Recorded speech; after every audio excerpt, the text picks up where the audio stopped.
Minute, or are we good to get started? Go. Thank you. Perfect. All right. So FairTV, are we ready? All right. Perfect. Thank you. Okay. Today is Tuesday, May 19th. I'll call the meeting to order. This is the quarterly review meeting for the Board of Finance. We've got a full agenda tonight. Some of the topics will include, we're going to hear from 4 of our nonprofit agencies that we to. We're going to get an update from the Dwight School Building Committee. We've got an update from the JRIB chair on our pension funds. We'll hear from the Board of Education, a school district update for the quarterly results, and of course, our CFO, Paris, for the town results. We also have an audit item on the agenda. So Joe Santafonte is here from AF. We'll cover old business. We'll vote on some minutes, and then we'll act on any communication. So a lot to get through, but I'll call the meeting to order. Can we start with the Pledge of Allegiance? Mr. Myers, can you lead us in the pledge? Pledge allegiance to the flag of the United States of America and to the republic for which it stands, one nation, under God, indivisible, with liberty, justice for all. Great. All right. So item number 3 on the agenda is to hear an overview from our nonprofit agencies. First up, we have the Mill River Wetland Committee. And representing Mill River is President John Dilley. So welcome. Thank you. And as I mentioned, we've got a full agenda. We've got 4 agencies that are presenting tonight. My hope is that we can cover each of the 4 in 15 minutes each or less. And we'll keep moving right along.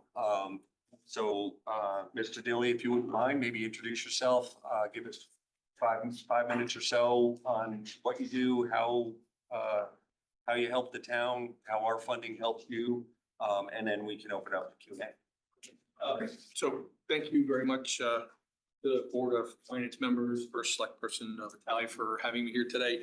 My name is John Dilley. Public comment, we say where we live. I live 50 Centerbrook Place, but I'm the president of the Mill River Wetland Committee. I've been involved with the Mill River Wetland Committee since my oldest son, was in 2nd or 3rd grade at Osborne Hill. He's now 25. So I've been president since 2020, but I am merely just a mark on the history of Mill River inside of Fairfield. We've been here. If anybody grew up here, you know River Lab, right? And so I see some head shaking. Anywhere I go around environmental circles, whether it's Hartford or New York City, people come up to me and say, I went through the program. So we're super excited about that. Our founder is still alive and doing great, and she's 95 years old. I was texting with her about a week or so ago, and I'm hoping to see her this week at our Founders Day on Thursday night at First Church. So what we are a 501c3 focused on environmental education. We've been doing this since 1966, since our founder Joy stood in front of a backhoe or a bulldozer. There's some debate about that over at Perry's Mill Pond area, and said, you're not filling in these wetlands. And Joy is a well-read and very, very activist-driven individual. We named a trail of her after her in the fall. It's a great event over by Perry's Mills Pond. With that, she approached the principal at at Mill Hill School, and she wrote a curriculum that we continue to evolve today. Right, so 1967, Mill River Wetland Committee was founded. We've carried it through now almost 60 years, and we educate 3,500 kids a year through our program. We are a $70,000 budget. So the grant that we get from the town is incredibly meaningful to us. It's over 10% of our operating budget. Every single penny goes towards Fairfield kids. We work very closely with the STEM leadership at the Fairfield Board of Ed. And as that curriculum evolves, we evolve with it so that everything that gets taught in the schools, the children have an opportunity to go out into the field and experience hands-on. We think it's very important that they get out into the open spaces in Fairfield, that Fairfield's done an amazing job of acquiring and maintaining. So we bring out 2nd, 4th, 5th, and 7th grade classes, every single elementary school in town, as well as the middle schools, with the support of the high schools. We have the environmental science AP students come and help us on some of those programs as well. We continue to talk about whether we move into the high school, We want to see the level of environmental advocacy continue to swell here in Fairfield, the town where there was the first ever conservation commissioner in all of the state of Connecticut. And we feel that starting with the children and bringing them all the way through middle school and into high school, we've seen the sections of environmental science and environmental chemistry double in the last handful of years in the high school. So we feel like we're having an impact. Part of our P&L that we sent to you does outline about the $70,000 that comes to our P&L every year. We are literally breaking even by about $100, and that varies depending on a lot about donations. So our primary sources of funding are the Fairfield Public Schools at a per trip basis, based on the number of students in each class, but basically it's a per trip basis. We had not raised our rates through the Fairfield Public Schools for over 8 years. We've done it every other year to get us to a point where we are not even breaking even, but we're close, which is fine by us. We have also sponsored now. We have sponsored trivia nights. Some of you have been to them. We run them locally, and every single nickel of that goes to a scholarship for a Ward senior and a Fairfield Ludlow senior that's going to pursue a degree in environmental science, usually about $1,000. Costs us about $500 in prizes, and we raise about $2,500. So we give $1,000 each student. We'll be doing that again in a few weeks ahead of graduation. So it's pretty simplistic P&L. We run on Fairfield Public Schools. This grant, we get donations variably from the PTAs depending on their events. We had the McKinley thing recently and some other stuff like that, and it goes up and down. But those are our primary sources, as well as individual donations and small fundraisers. Like right now, we do a fundraiser where if you buy a reusable bag at Stop and Shop, we get $1. So recently we made $60 to us. Everything goes back into the P&L, and that's how we operate. Why we think it's important. Like I said, first town with a conservation director. We see the impact at the high schools. We see the aquaculture. I don't know if anybody saw today's release about the health of our beaches. It came out from Save the Sound. We're collaborating on a new grant with Save the Sound around the Mill River. There's a bacteria issue flowing down to the Southport shell beds that's been there for 20 plus years. So we're going to collaborate with them. We just submitted a grant through Save the Sound to see if we can do some water testing on Mill River. So anywhere we can get close to water riparian studies for the children and get them out to the field, we're trying to do that. So that's kind of the background on Mill River. And I hope that's helpful. That's really helpful. And Mr. Walsh, we're on Mill River, the first item on the agenda. So with that, I think that's great preamble. Why don't I open it up to questions? And I will say for those online or following along at home, the backup for this organization starts on page 1 of our online backup. And it was quite comprehensive. So a lot of detail available online. I trust everyone on board reviewed that. So they have already addressed a lot of our questions, but I will open it up to the board. Yeah, Mr. Myers. Yes, hi. Thank you for being here. And for what your foundation does. In terms of funding from the Board of Ed, how much money do you get from the Board of Ed? It's just over $30,000. It's on a per trip basis. So you figure it's about 3,500 students. You divide that by a class size of anywhere between 20 or 23. That's how many trips we're running. We're running several trips. We're in the middle of trips right now for second graders. So we run several trips and use the different open spaces. Okay, and do you offer this to the private schools in Fairfield? Yeah. And do you get any, you charge them the same way? We do. We charge them the same way. So how much money do you get from them? It's only a few $1,000s. There's only a couple of schools in town that are second, fourth, fifth, and seventh. But they're charged at a full rate. Very good. Thank you. Mr. Walsh. So you get $30,000 from the BOE. My question has always been, why isn't the BOE paying all of this additional money? Yeah. Because it's really for their program. It is. 100% for their program. Yeah, before you So- came in, what I was saying was, we had not raised the rates with the Board of Ed for almost 11 years. So over time, we're trying to work that into the budget, difficult fiscal cycles that we've seen. So this has been, this actually only went from $5,000 to $7,500 in the last couple of years, post-COVID. We had to digitize materials.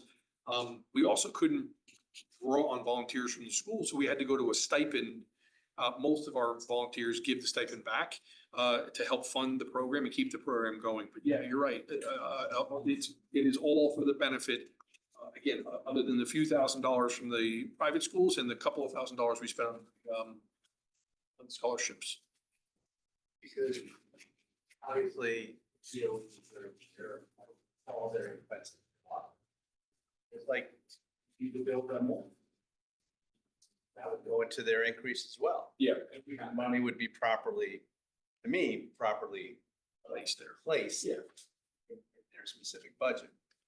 And I've kind of always wondered about that for a specific thing. Tom, do you know, I know we have to give filings to the state on all amounts of money that we have that we pay as a town that are for Board of Ed purposes. There's a report that has to be submitted every year. Do we put this money as one of those expenses that the town pays on behalf of the Board of Ed? I don't know that it's included separately any place. It would, basically, the monies that we contribute would be in the single audit report. And I don't think this is in there, but I can find out. And if you could see whether it's in that report, because we're supposed to be able to look at that report and say, this is how much the education system, the town of Fairfield, is costing its taxpayers. Like, Single audit report is actually in the backup, okay, so, but I can check. okay, thank you. Great, all right, thank you. Bob first, then I'll go to Dave after that. No, I had my question answered. Oh, perfect. Curriculum. Can you somehow export it? Can you make money from? It seems like this is an impressive body of work that we're teaching, you know, Fairfield kids. Never. We did. With the pandemic, we looked to see what was, we were forced to digitize it, right? And we were trying to deliver it remotely, certainly not as effective. We did evaluate that. The problem is scale.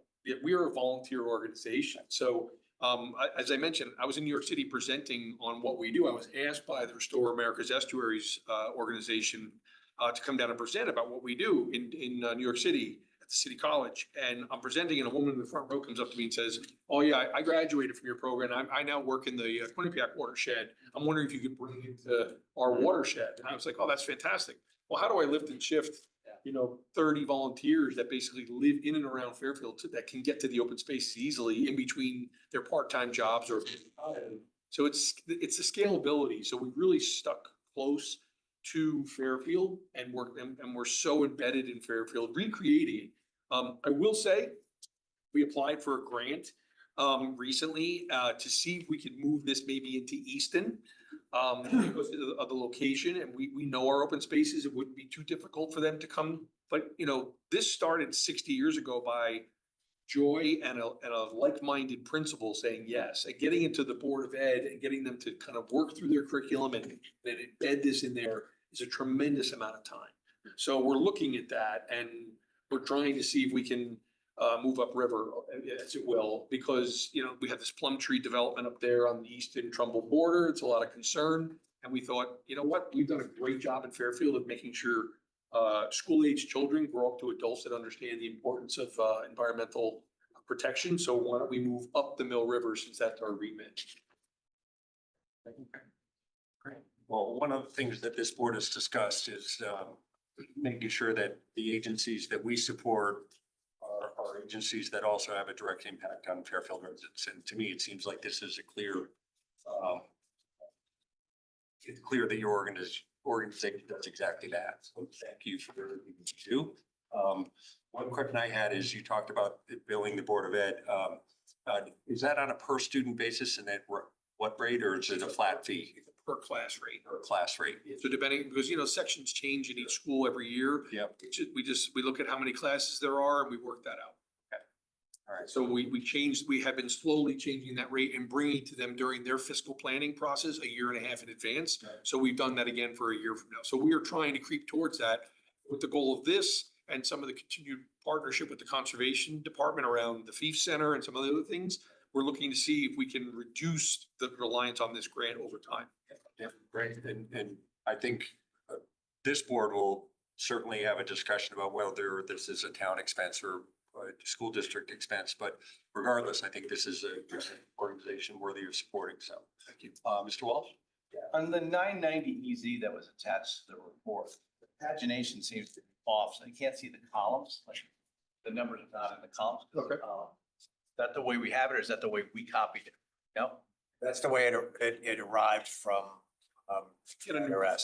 If you don't mind just having it down and they'll get it out to us, just so that we. Okay. Anything else?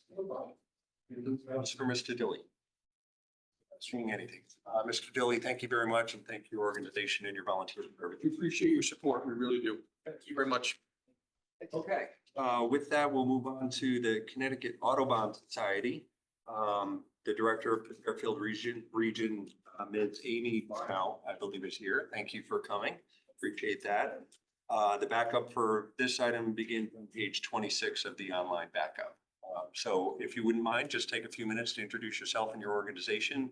What we're focused on is how your organization benefits residents of Fairfield and how our funding of your organization is important to you. So that'd be great. Thank you. Can you hear me okay? Yes.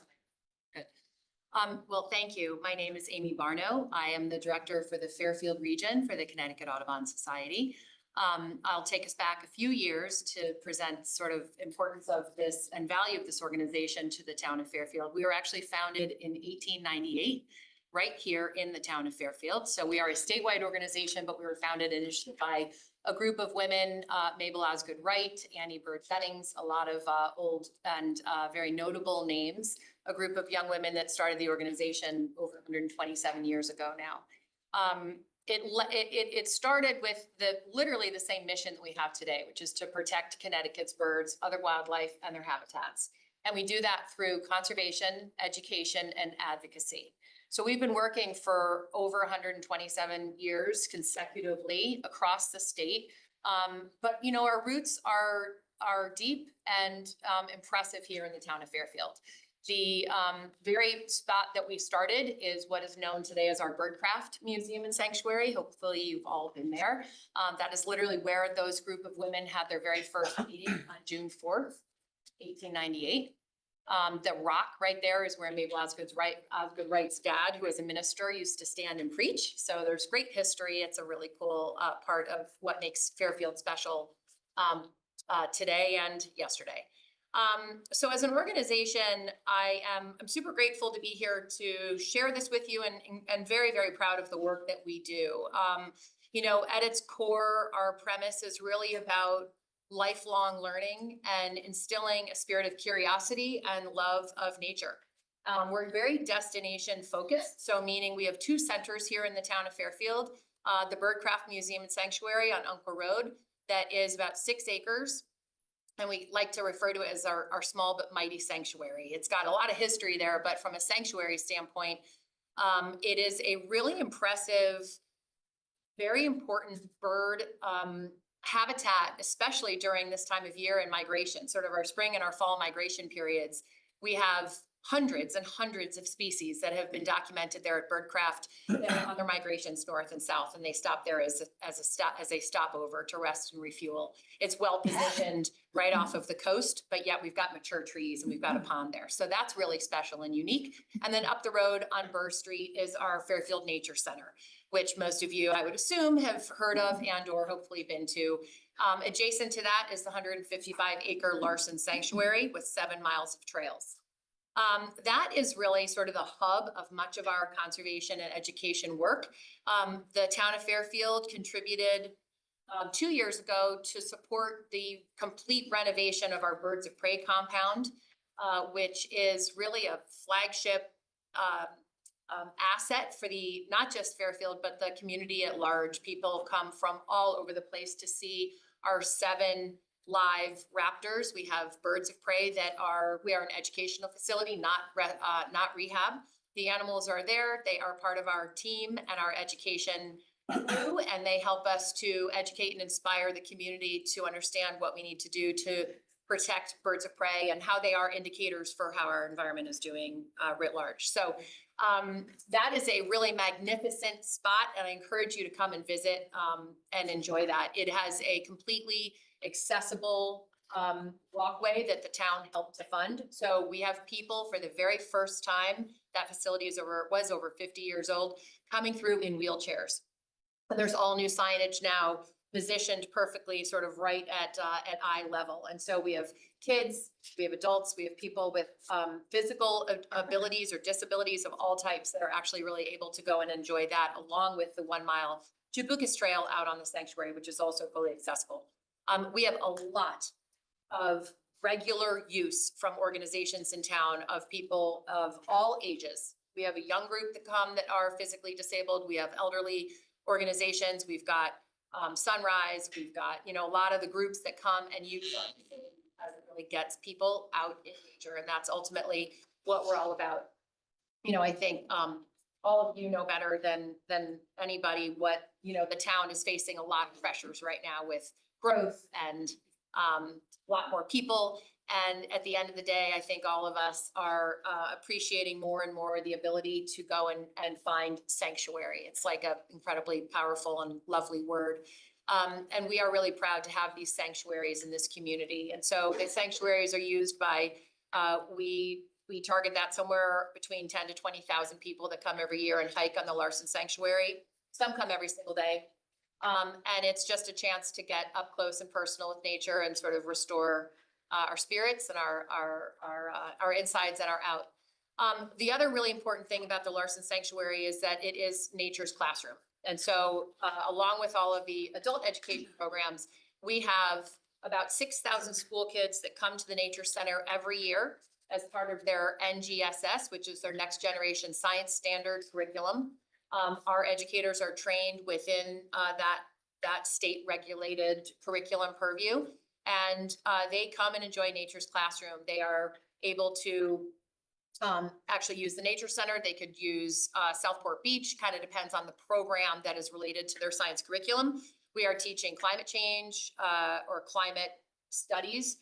We look at soil, we look at air, we look at water, we look at habitats. So the kids are really getting down and dirty and using microscopes and using I'm not one of the educators, so I should know those words better, but lots of cool science equipment. And they get outside and dirty and they get off that school bus and out into nature's classroom, and they love it.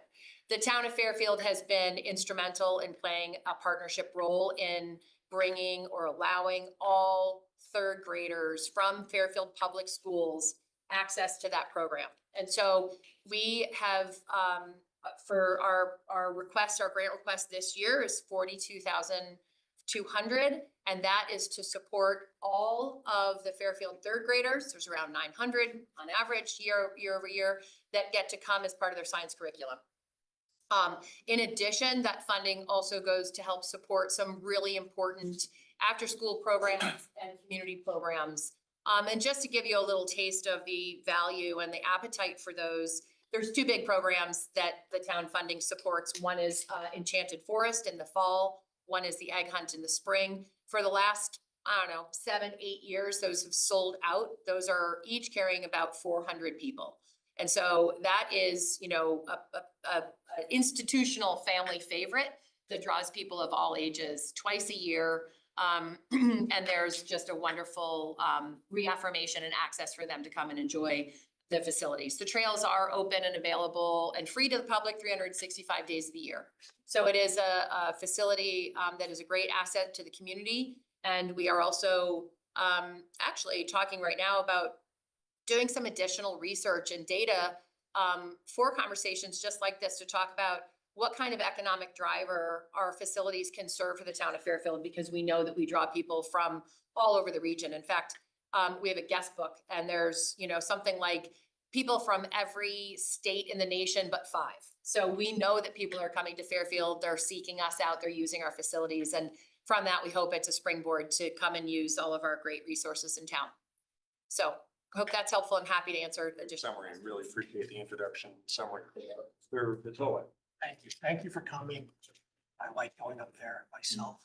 I live pretty close by. I do have a question about the backup.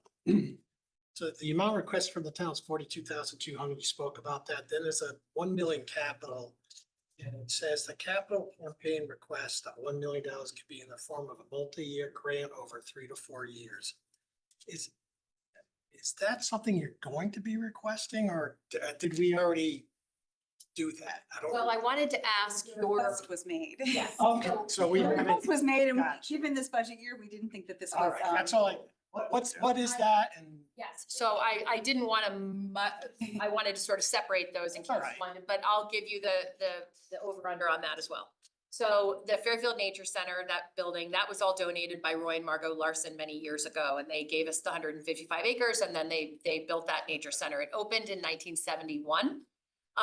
The sort of standard response when people come in is, you know, I grew up here and it still smells the same. So the building, we like to say, probably has more, well, never mind, I'll skip that. The building is in desperate need of repair. It has done its due diligence for the community, and the board and the organization is at a point now where it is, it's drawing and attracting thousands and thousands of individuals every year, and it is now not able to basically serve us to the best of the ability that we know it needs to. And so Jack Franzen, who's on our board, graciously donated the new plans. We've been through surveying. We are officially, as of a year ago, launching a $7 million campaign to completely rebuild the nature center. It will come down and get rebuilt. Gabby and Jerry Burdo, if any of you know the Burdos family in town, gave a lead gift of $1 million a year ago in honor of their late son, Alexander, who passed, who was an Audubon bird child. I mean, he grew up in Audubon. And so in legacy of Alexander, they did the lead gift to spearhead the rebuilding of the building. We have since raised an additional $1 million in the last 6 months or so, and we are on our way to raise that 7. That 7 is actually for the building plus some additional, you know, there's a large campaign. We could go into all of those details. I do think it's important, and I have said if this isn't the year, I'll come back and ask for it next year or the year after. I do think it is important for the town to be aware of that campaign. And I also, as a 20+ year Fairfielder, I think it's important for the town to have some, I would hope, some skin in the game to invest in that project as a one-time to really help us go into the future with a state-of-the-art regional destination center for conservation. There is no other property like it in our area that we've been to all of the nature centers. With that 155 acres, 7 miles of trail, and a brand new building that's having all new, it's basically gonna be a nature center. So all new exhibit tree coming in, live animal exhibit room, 4 classrooms, really cool space. thanks. So that is separate from the 42. Yeah. But yeah, thank you. I guess just to clarify, thank you. The 42.2 is less than what we gave you this year Yes, and less than what we budgeted for the Yes. next fiscal year. I did that intentionally because we were simultaneously asking for such a large contribution to the Gotcha. campaign. Not because we, Flat to prior year being that we were not, yes, So, we intentionally asked for less because we were asking for such a large nugget. So I was trying to be respectful of that. so I think I came across, you have 52 million in donor restricted funds in perpetuity. How does that work? Could that not be applied to a project like the $7 million? That is, I would like to actually talk with you offline about that number. That's not a number I'm aware of. It's in the Organization, backup. organizationally. So, Oh, okay. right, organizationally. So that's not, yeah, that has to do with all sorts of restricted, and that includes assets. So that's not all in restricted funds that are to be used, but those have to do with, we have 20 centers and 22 sanctuaries across the state. Okay. So all of the different regions have those. So, because we do have a tax return that you provided for 2024. Yep. And it showed 2.5 million in, I guess, surplus revenue over expenses. So Yes, for that's, a nonprofit, but that's for the whole entity? that's or- for the whole entity. Lot of And money. I would say that I personally, I think these numbers get a little bit skewed because they do accommodate for in-kind investments and pledges. We've got one of our other centers up in Old Lyme, Roger Troy Peterson Estuary Center is also in a capital campaign. And so the numbers, we could do a little bit of digging. There is not $2.5 million sitting there waiting to be allocated to a project like this. So the state organization will contribute as well. We are talking to state for state funding as well. We're gonna turn every stone to meet that 7 million. We've got tremendous community support already as well. So we're very confident that we'll raise that, but that is not a pool of money those are not just sitting there that we can necessarily tap. Mr. Myers. Yes, do you get any funds from the Board of Ed? Not, Why wouldn't they if this is serving the third graders? I know, I think that's fascinating. I was listening to that Mill River conversation going, Okay. that is very interesting. Yes, so.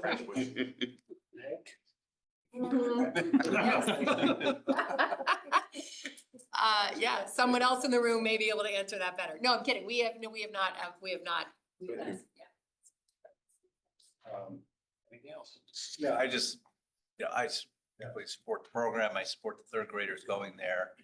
It's just, we're gonna have to deal with on the board and maybe whatever committee we put together, all the nonprofits about what sense in regards to it, because some of these programs specifically benefit the Board of Ed. And if, Tommy, once again, can you let me know whether this funding that we give them, which really pays for all the third graders to go to, It does. is listed on that report to the state about the total educational costs? I'll give you a copy I'll get a copy before it goes to the state. Okay, great. Well, thank you so much for coming, speaking with us tonight. Thank you for all that you do. Please thank your colleagues as well. Thank you. Thank you for your consideration and time, for all of the work that you do. So next up, we have the LifeBridge Community Services Group. With us is the president and CEO, Edith Boyle. Edith, thank you for coming tonight. As I mentioned earlier, we're trying to do this in about windows. So if you could give us an introduction, for about 5 minutes, we'll open it up to Q&A.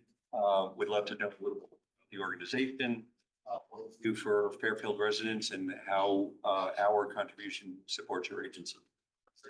Thank you. Thank you for having me. Again, my name is Edith Boyle. I'm the CEO of LifeBridge. We've partnered with the town for several years, but our focus is providing outpatient mental and behavioral health services to Fairfield residents.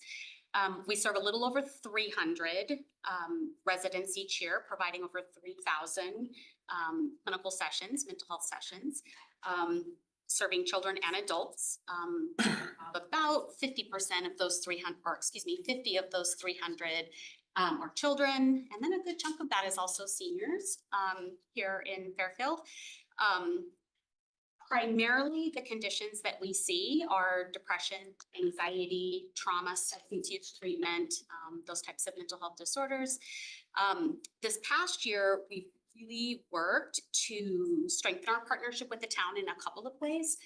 One, we've partnered with the Parks and Rec department, which you have a new individual running that department, Anthony's doing a really great job to bring opportunities to the community as it relates to education, awareness that we're here and that we provide services.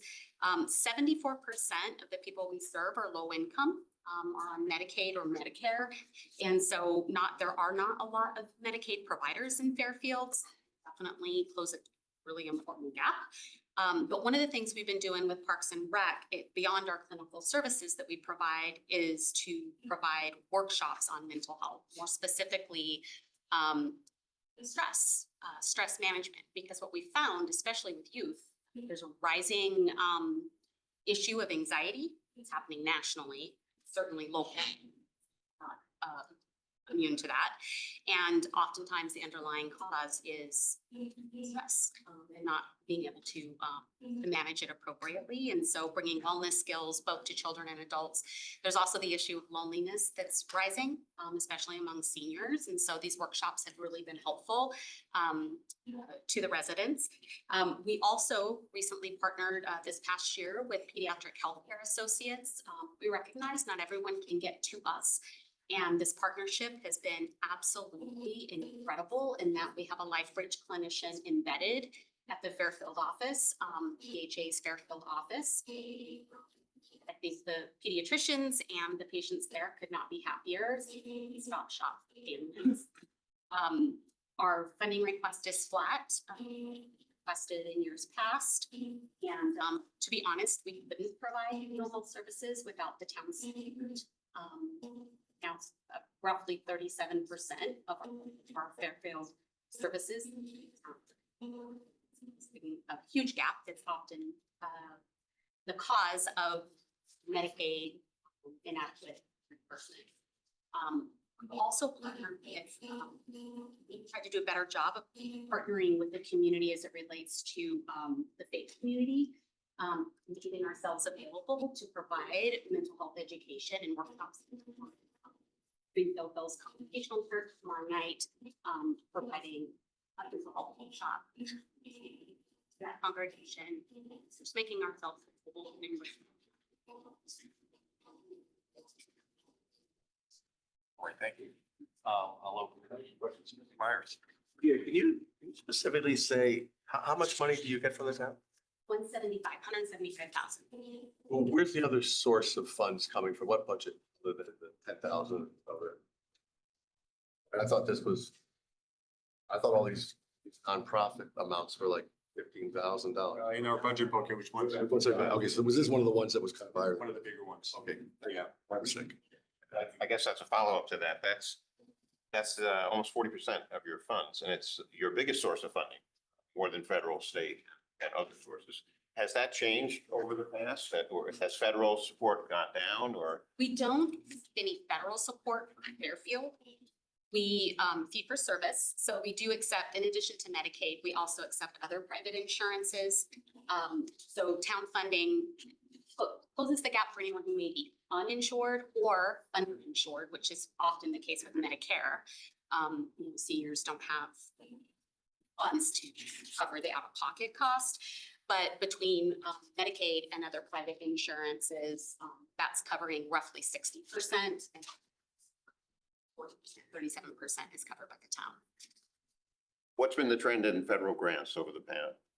Wow. Yeah, so to be determined with Medicaid, the impact to the state. I know that there was recently the 75 million that was allocated to Medicaid, but that who knows where that's going to land with behavioral health. Still a lot to be determined there. But I think it will be nominal, all things considered, what the actual need is to close the gap with Medicaid funding.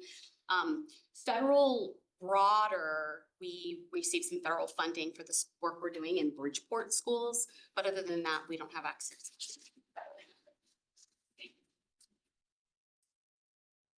Can I ask you how much you get from other towns, surrounding towns like Bridgeport or Humboldt or? Sure. New relationships with Trumbull and Stratford are new. We've always served the surrounding communities, meaning they had to come to us in Bridgeport. But with our partnership with PHA, we're in those locations as well now with Trumbull and Stratford. So we're not getting any municipality support yet from those sites. With Bridgeport, funding was primarily tied to ARPA funding when we were getting support. We get, small amount of CDBG funding. It's around 10,000 that helps with some of our case management because care coordination is not covered by insurance. So as we're helping people find housing and as we're helping people, coordinate care with schools and that sort of thing, it helps cover some of those costs. But other than that, we did not get any. I mean, we have a grant right now. We're a subrecipient with the city of Bridgeport on a community violence project that they're working on. That's very specific deliverables related to that grant. But And would you say that the number of people you help in total would Fairfield make up 50% or less? total with all of our services, Yeah. we serve about 1,700 a year with our clinical services. I'm not talking about the services we provide in the schools, but with our clinical services. So 300 of 17. 300 of 1,700? Wow. Okay, thank you. Sorry, I just want to clarify, roughly 300 of 1,700 are For Fairfield. Oh, relatively small percentage. Right. Okay. And to give you our behavioral health, service line is about a $5 million budget total.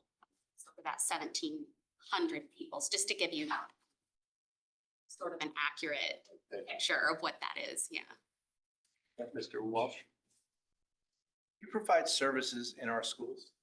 We don't, and we've been trying.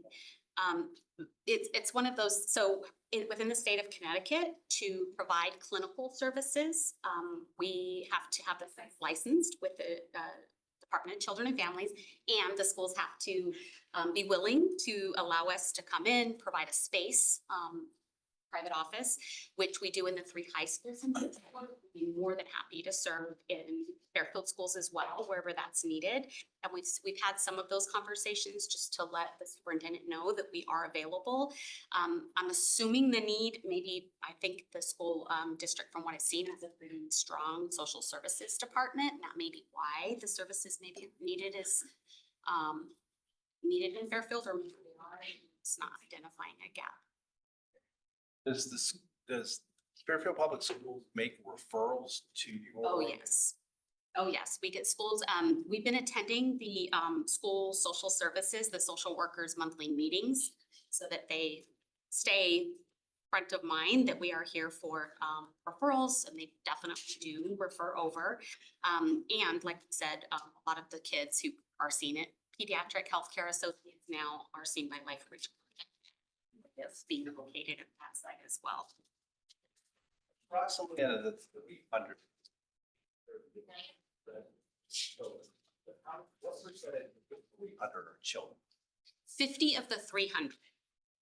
Yeah, I looked it up before. And how many of those are from 40 school, from Fairfield Public School referrals approximately? Oh, gosh, that's a good question. I'd have to look it up. I'd have to look to see. Are these services that the school system pays for? No. So if a child's referred over, or an adult, if they're referred over, we first look to see what insurance the family has. And again, if, they don't have insurance, or they are eligible for Medicaid, but they haven't enrolled, we provide assistance to get people enrolled in insurance, public insurance, if they don't have coverage. Or oftentimes parents do have coverage under their health insurance in order to bill that directly. So there's no funding coming from the schools for. Okay. But if there's no funding available for the insurance program, then you still provide the services, and that's kind of where the $175,000 comes in? Exactly. So we are a site with the National Health Service, where there's a mental health provider shortage nationally in certain areas. But one of the things that we try to do is to bring mental health clinicians to the region. One way you can do that is offering public service loan forgiveness, which we're able to do. And in order to be on site, you do have to offer sliding fee. So if a family has no income, they get the service at no cost. But again, it's the support of funders like you all that enable us to be able to do that, because we have to pay staff regardless. Does our police department make referrals? Oh, yes. Based on calls that they make, and they could, someone needs some Yeah. services for behavioral health issues? Yeah, what they can't cover themselves, because again, Fairfield is a little unique in terms of police departments. You have a social service, you have a social worker now built in, and I believe they see as many clients as they possibly can. And any that they can't see for whatever reason, capacity oftentimes, then they will refer over with Jessica over at the police department. I have no further questions. Mr. Stark? If you had 2,000 extra hours of sessions provided in a given fiscal year, and let's just imagine for a minute, none of it was private payer. Everyone had to rely on public funding. With your staffing, do you have, where do you max out on capacity, and then what do you do? So with any business model, it's all about supply and demand. So we try to manage our expenses by not having too many clinicians. We only hire clinicians if we have the volume. right? So for example, the 3,000 sessions we're providing per year, that's 2.5 clinicians right now that we have. We've had more in the past, and as volume begins to pick back up, then we hire, and we have space. But one of the things we've done is to also address the workforce shortage is partnering with local universities to provide internship opportunities. Because it's shown that if people do an internship in a specific town, that's often where they stay to provide services after they've completed their internships. And so using our location in Fairfield to bring in additional clinicians through internships, this year we hired a new clinical supervisor to operate our internship program so that we can hopefully build up. And I say all of that to say, you don't pay interns. And so having an intern there waiting for the volume or to manage the flux of higher volume, lower volume is a lot easier than paying for a clinician's salary, waiting for patients or clients to come through the door. So that's one way we've sort of managed the business model so that it works. When I take your overhead out, it looks like you spend about $132 per session, which I think is actually very inexpensive counseling. Is that fair? Well, good math. Because our rate, or out-of-pocket rate, is $150 an hour. And Medicaid pays roughly 43.5% of that. And then we have to fundraise the difference or partner with ways to. Thanks. Well, thank you very much. Thank you very much for coming tonight, and thank you for everything that you do. Thank you for all your support. Thank you. Last up on our nonprofit agencies for tonight, and for the public's benefit, we're gonna be doing this with each of our quarterly meetings, having 3 or 4 of our agencies come in throughout the year. So tonight we'll stop at 4, but tonight our 4th is Catalyst CT. The President and CEO, Mark Donald, is here. And this item starts on page 248 of our online backup. Mr. Donald, welcome. Thank you for having me. I'm again Mark Donald, also a Fairfield resident and taxpayer. This is a very good deal as a CEO. We can talk about that another time. So I'm going to try and answer a lot of the questions ahead of time that I heard that I suspect may be coming. First of all, this work it supports the work of our HUB program, which is the Regional Behavioral Health Action Organization, which is a long-winded way of saying we're focusing on behavioral health in Southwestern Connecticut. So we serve 14 towns from Greenwich to Stratford, Fairfield being. Through that work, we're a strategic partner, particularly aiming on prevention, around behavioral health, mental health, substance misuse, Narcan, mental health first aid. We don't do any direct services around therapy, but we support towns in developing those cares as a local prevention council in Fairfield. We also do suicide prevention as well as postvention. Obviously, we want to do a better job at prevention so we don't have to support towns in the responses. There is a very specific best practice way to respond to suicides of all natures. The other piece of it is every 2 years, we're charged with a priority report, focusing on each town's needs, and Fairfield's needs, as the data has shown, would affect most of the people at this table. Of men 35 to 60 is showing the greatest rates of alcohol misuse as well as suicide. So that's primarily the work.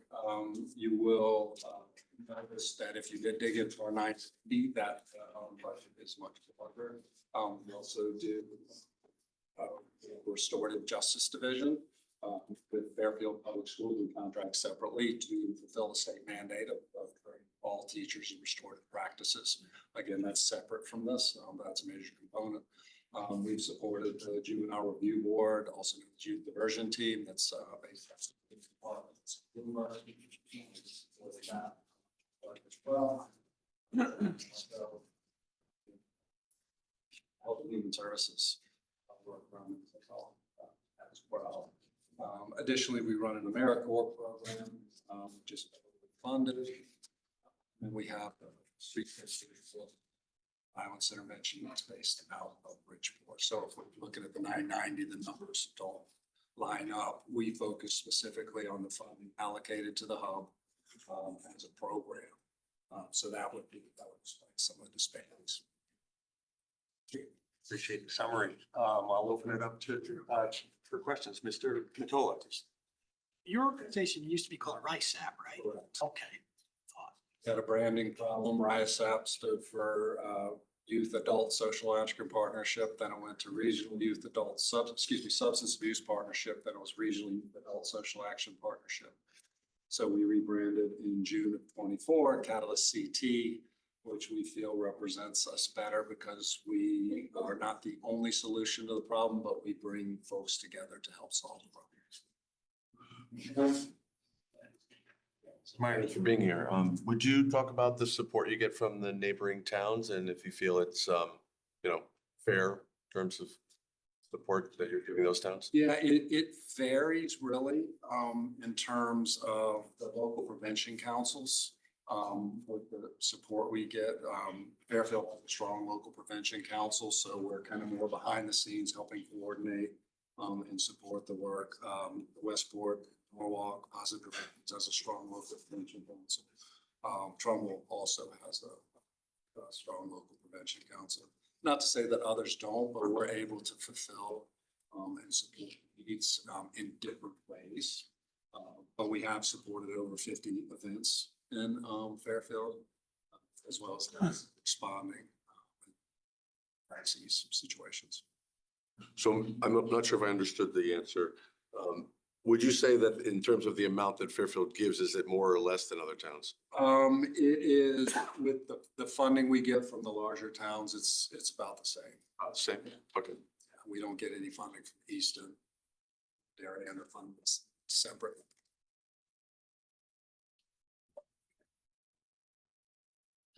Any other questions? Well, I just want to ask you were sitting here, so similar questions. Do you get any referrals from the Board of Ed? So we don't do direct. Okay. So also anything with the Board of Ed, we would work with local, with Fairfield. They, schools and so on their backs, we would, support, we might do a marketing training for adults or first aid for teachers, but that would be alongside their work. Receive any funding from the Fairfield Public Schools? For the work separate or the training sort of practices. Yeah. So, How much is that approximately? I believe last year was $5,000. The state mandate, they're all teachers have to be sort of practices. Extremely competitive with the rates we charge compared to others who are very. Yeah. And do you do, I asked similar questions before, but do you provide any services to the Fairfield Police Department? Anything? Yeah, so that would be the postvention and suicide. Okay. There's a death by suicide. We can advise and respond to the police department. And then I would probably call it more in kind, and we don't do it as much now that the juvenile review board team. We support that kind of getting up and going, and now Jessica does a good job running that piece. So. And you said you work with Julie Fargo already. Any other departments you work with in the town of Fairfield?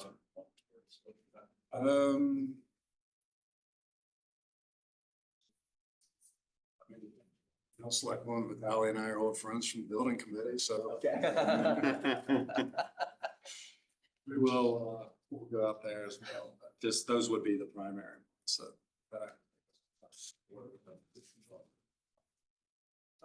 The money you get from this, from town is really the source of funding you receive. Out of any other budget. Correct. Well, you said that Board of Ed spends about. further questions. You good? I think just, thought, and I'll be done. So do you do an annual report and then do you give a presentation to the Board of Ed each year on your findings? What's going on with youth and trends? Because when I was on the Board of Ed, RISAP used to do. Yeah, that was back when we oversaw the teen survey. That's it. the Yeah. teen Yeah, survey. I've done quite a while. Alright. I started in 2019 and we haven't done that since. That's what I was thinking. Fairfield Cares does that now. All right. Yeah, I mean, that's kind of Using the survey that, That's as a base that the RISAP survey is. very similar to how we've done the work, you know, some of the other departments. Let's see, we have to go on with there as a Yeah. strategic partner, call us if you need us. There's one other service we provide that is not funded by, is mediation. We got state funding for our mediation, juvenile youth mediation program, where we can provide that service to schools or the police department if there's a dispute or an incident involving a youth. It doesn't have to be two youth or multiple youths, it can be youths and adults, but we can serve that as well. Thank you. Great. Yeah, Mr. Ollinger. Thanks for being here. Thanks for the work you do and for submitting the financials. Looking at the Form 990 for 2024, I guess that's for Catalyst, which are a division. For those 2 years, 23 and 24, they ran significant deficits. I wonder how that impacts the hub and have significant. Yeah, that doesn't really impact the hub because all that funding is state and federal. I mean, we had some issues last year with federal being taken away and then it was reinstated and, you know, touch wood, that won't happen again. But that is primarily related to timing of some grants, as well as the way the funds were restricted. I'm trying to remember if it was 23 or 24, we got 2 grants of over $1 million for some of our other programming. And so the funds were, by our counts at the time, were accrued all in that year instead of over the 3. So we have not run a true deficit in 8 years. Okay, thank you. Try to be a good fiscal steward. All right. Well, thank you very much for coming tonight. Appreciate all the effort you do and Thanks very much. Thanks, Mark. that'll take us to item number 4. If you recall, we wanted to start a rhythm of getting updates from certain building committees, and obviously the Dwight School Committee is one of the larger projects out there. So with us tonight is the chair of the Dwight School Building Committee, Lauren Efron. Thank you so much. I see Mark Schweitzer, who's from yours as well, and I'm sorry, you're. Nicole Olson, I'm the vice chair. Oh, great. Nicole Olson, Yes. vice chair. Yep. And. Other parent. Yes, I am the other parent. For the kindergarten. Backup, we don't have any backup online, item, but. A presentation if I can share. And I don't know, are you connected here? I am on Zoom, so if I can, Perfect, that's great. So we can take that through and maybe after tonight, I can ask you to email that to, so we can get it on the town website as backup for the public. But yeah, we'd love to hear an update on where you stand. Obviously, since you were here last, we got some positive news from Hartford about our reimbursement rate. It'd be great to understand how that rippled through your numbers as well, but obviously just status update as well. would be good. Just to give you a brief overview, we continue to meet weekly as a building committee, and we've since meeting with you guys, we've added Tecton Architects and Gil Bain as our CM. It's official. I have passed by Board of Select Persons yet, but they're our selection. We're just in negotiating with the purchasing department to bring them on board, but we had a successful round of interviews. So we have a full team now ready to go. And actually Tecton had this brilliant idea of doing a think tank where a small group of teachers, administration, safety, security, FBS, obviously, Mr. Testani, as well as some students are going to get together before the end of the school year, actually next Thursday, and kind of go over general concepts of what they would like the aesthetic, the overall mission and goals for what we're trying to achieve inside the building, as well as, we're located on the property. We're just trying to get in community engagement. At this point, we want everybody to feel that they have a part in this. I think it's been a long time coming. Everybody's been waiting. So this is part of Tecton's community outreach. We're excited to get that going, and we'll do a couple of those, but I'll let Mark take over so we can kind of explain the math behind reimbursement, which we're thrilled. Okay, last time we were here was back in February. Some things have changed, some things have remained the same. We're still basing the reimbursement and our calculations on an estimated square footage. Since we do not have plans as of yet, get to the schedule. Budgets remains the same as the 76, 398, 168. With the new reimbursement rate of 75, it's inclusive of the 15% bump for the ECC. Previously, it was 17% plus the 15%. This still needs to be signed by the governor, but it should be in the next fiscal year's budget. And the gross square footage is based on the educational specifications that were passed last May, just over a year ago. There has been a change in how they calculate. Well, I'll get to that in a second.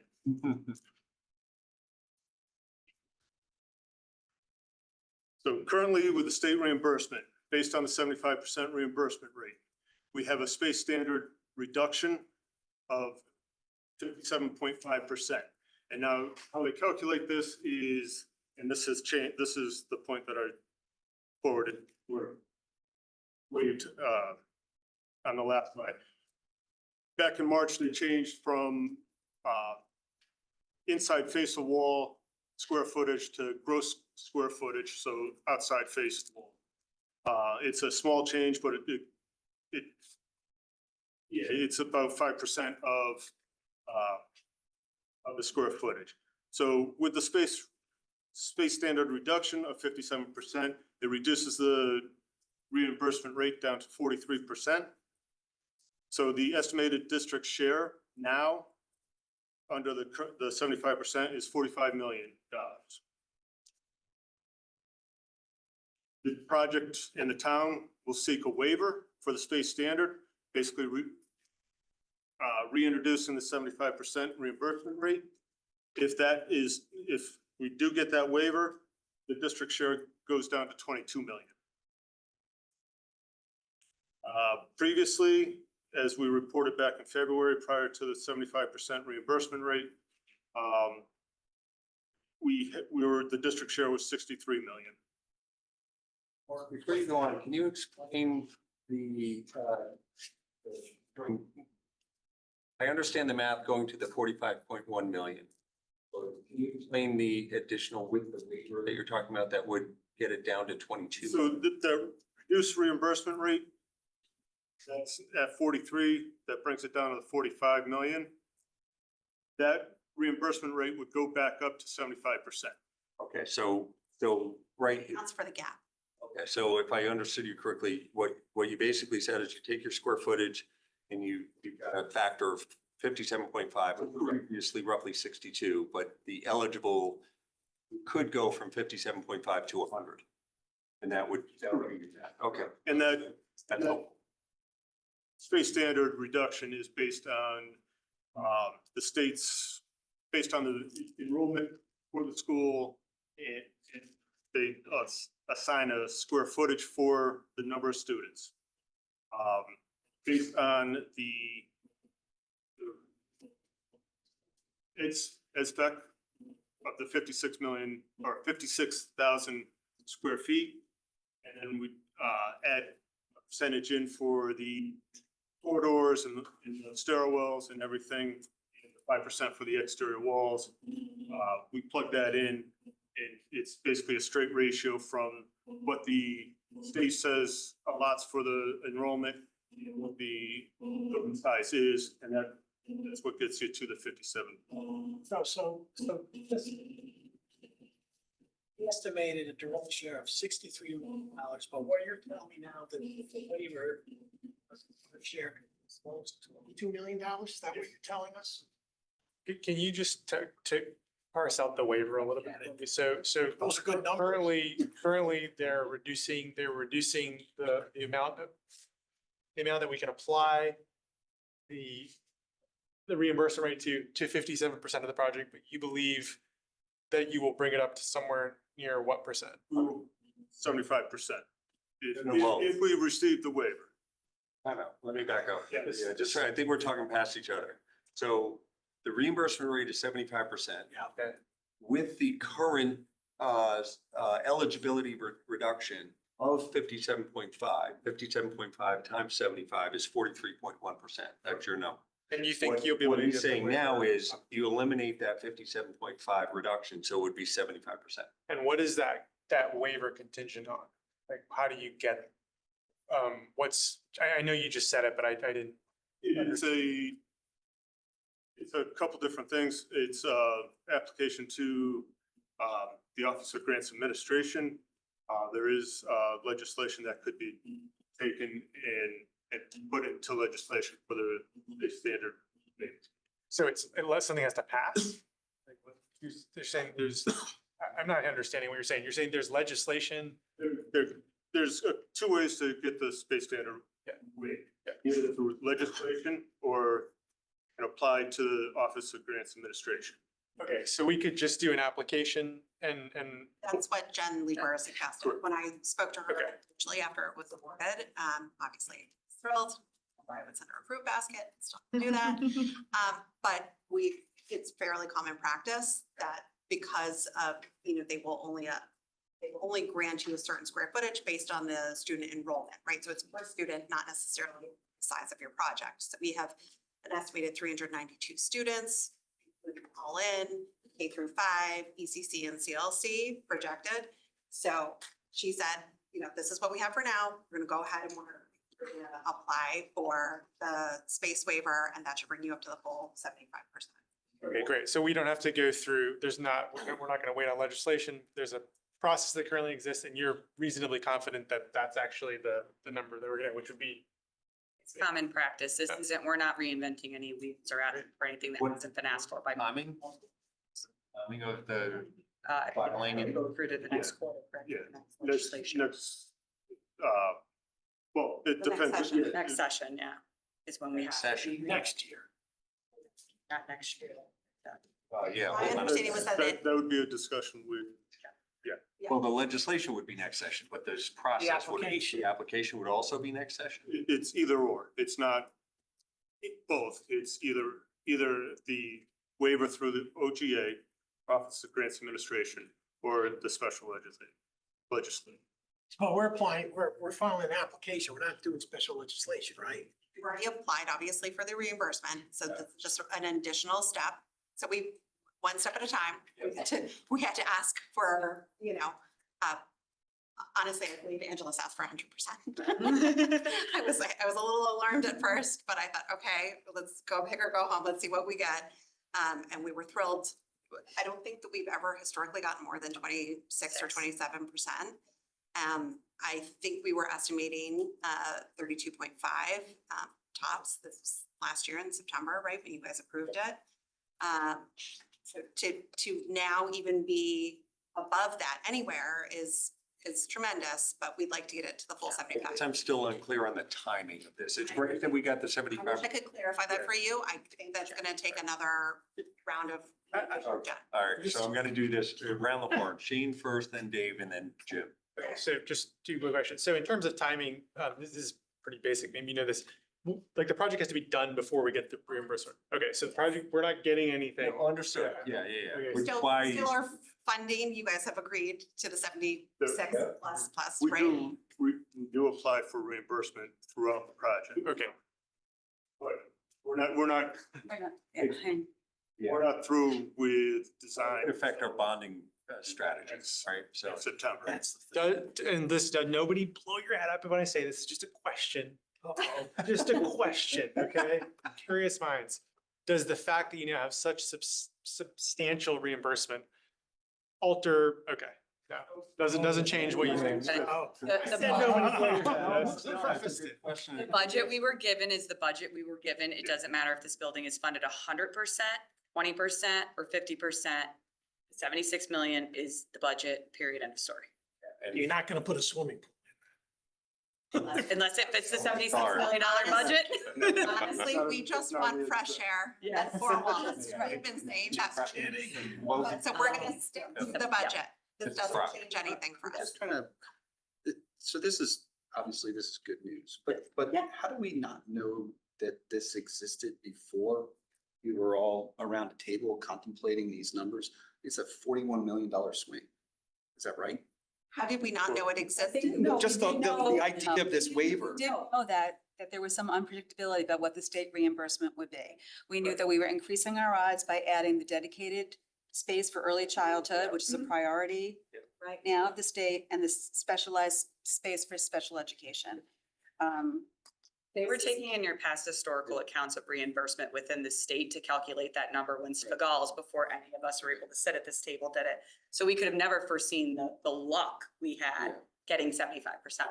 So, I mean, and we could say, I mean, strong. No, I mean, it's all great news. I just, you know, we were It looking wasn't at unknown, it 63 was and now just we're looking at unpredictable. 22, and that's like, that's a whole different game, you know, and it's a big swing, and it's, I mean, it's satisfying, you know, on that side of the swing, it's also a little, you know, I don't know. There we go. You looked more concerned than happy for a minute. No, I'm happy, it's all, yeah, I mean, I'm just, these numbers are, these are big Big numbers, numbers, yeah. you know, and usually, you know, when you have a board of finance, you kind of want to know a little bit, I mean, believe me, we Where- all where- would have, we all would have loved to have known this back in September. And where it strikes me is that the change from 32.5% to 75% changed our potential share from 63 million to 45 million. So that's roughly 18 million. But it could drop by another 23 million depending on the eligible square footage. So that, we're only halfway there. Yeah. That's strange. Potentially Jen Leaper's work can afford you guys another pool in a much more tighter time frame than you could have ever imagined, because you're also now getting a historical amount. Most of the time, towns are given a reimbursement. You tend to follow suit each time because the towns don't change that much in the times that they're asking. You guys just went from being a 26% town to a 75% town under Jen's leadership. So that's pretty awesome. Yeah, but no, that's not lost on us, for sure. I want to get to you. You were very. We still have a long way to go, 75%. Yeah. And I'm a little shocked. I did not know. Sleeper, I applauded her for getting 75%, and all I've heard about is 75%. So I'm a little surprised to hear that right now we're at like 43.1% because of this adjustment. That number is not being told to the public. It's not I'm learning it for the first time at the Board of Finance table right now. It was First time. So I don't know, in your conversations with Representative Leaper, what does she say the chances of getting 75%?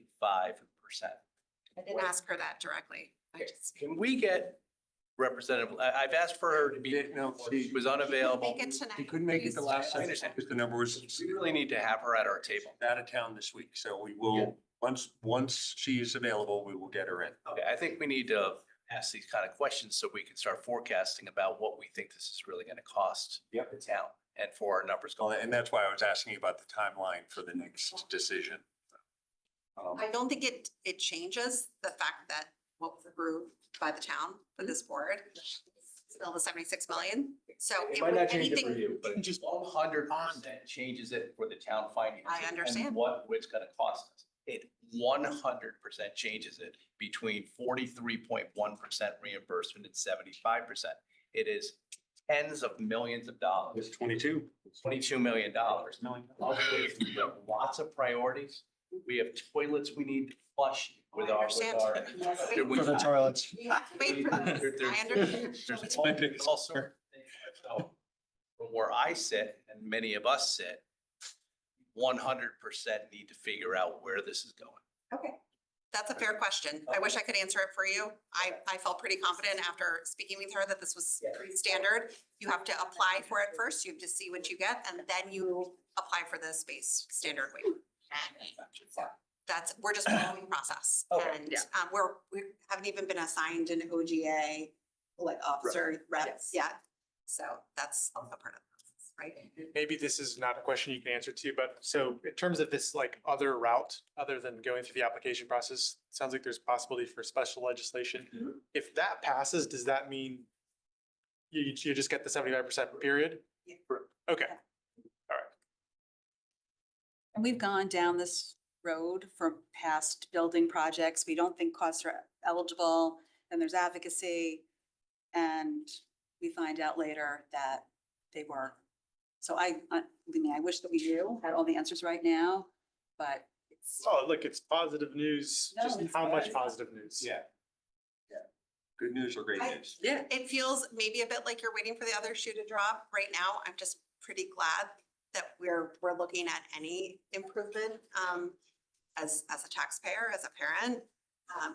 We hear this a lot from our community, not just, parents, but the Greenfield Hill community. How this may affect their property values and et cetera. I understand there's lots of concerns. I think this is a win. I think it's a really good thing. I'd like to treat it like that for now.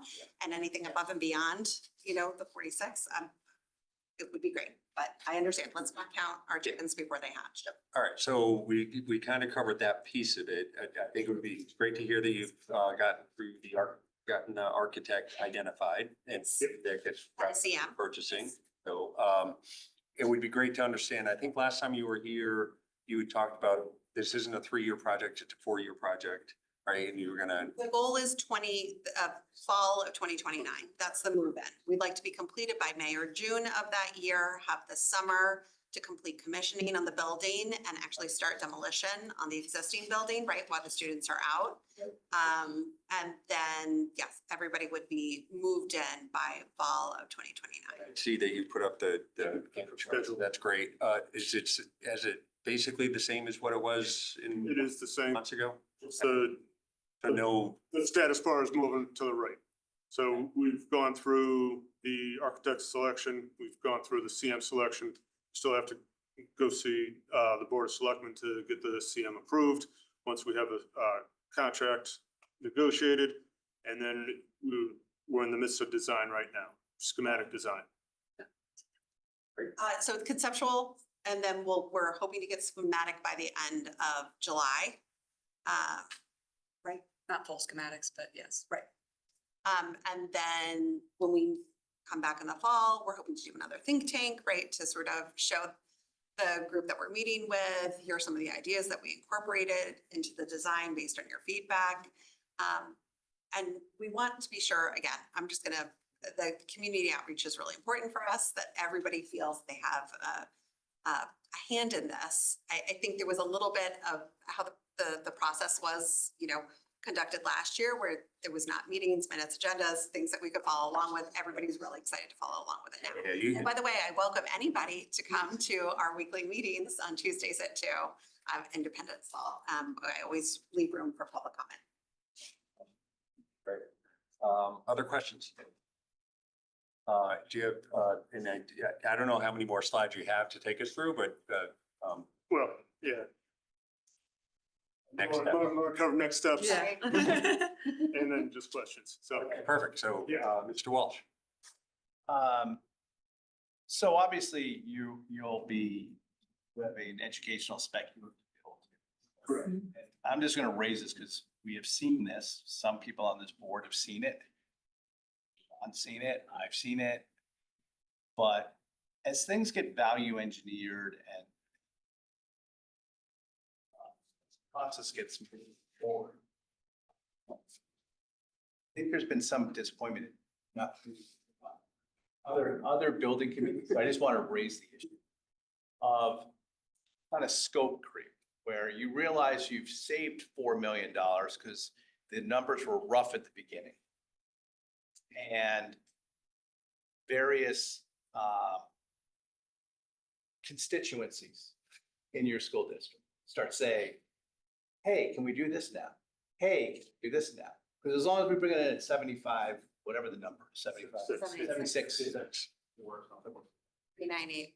One. Yeah, exactly. 68. 66. We're fine because we got authority to do that. And I just wanna, I would love I to, would just love to hear what your. I would love to sit in the position of Jeff, who's the chair of the HVAC committee, who was able to come back to you guys and say, hey, we're able to come down on the costs of, whatever and give back to the town.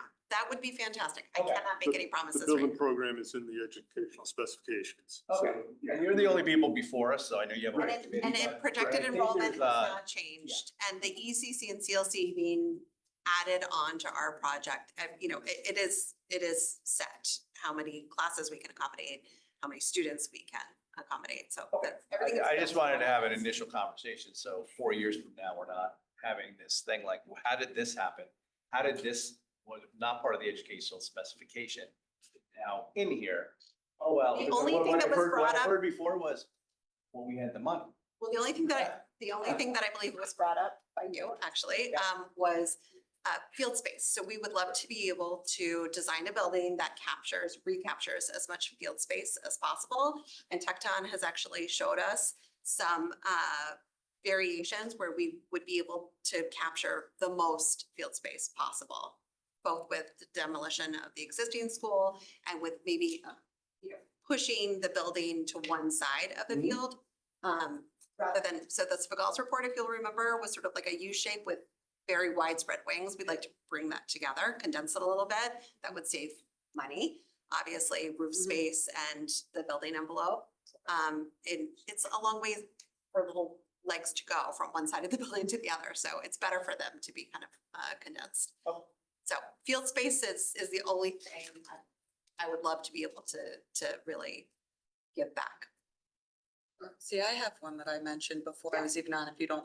Go ahead. I would like to see if we had any, we would have to know early on, so I don't see this getting to be on my wish list.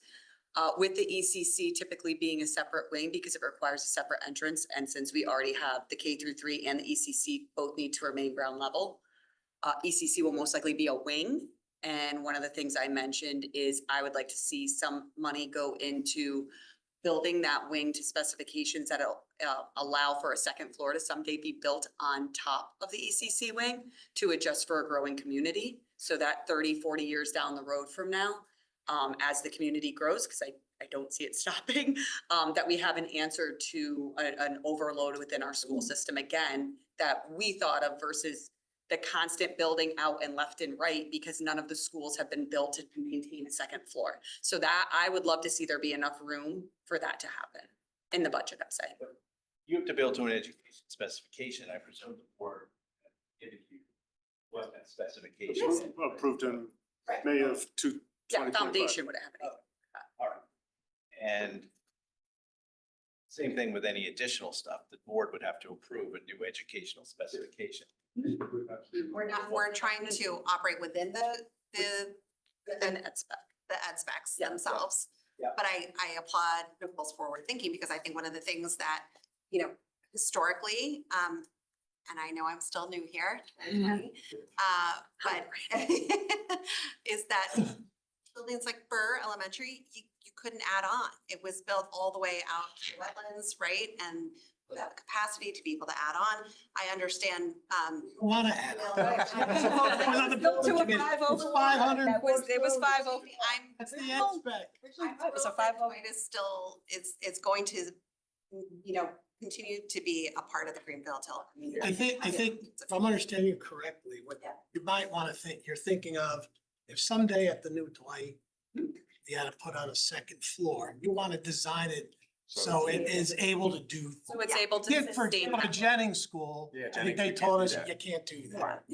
Exactly. So if somebody, however many years ago Jennings was built and you have a 6-year lifespan on this building, if 30 years from now that new school, and the only way you could build is once again, which Fairfield is notorious for, a lot of older towns are, you keep building out.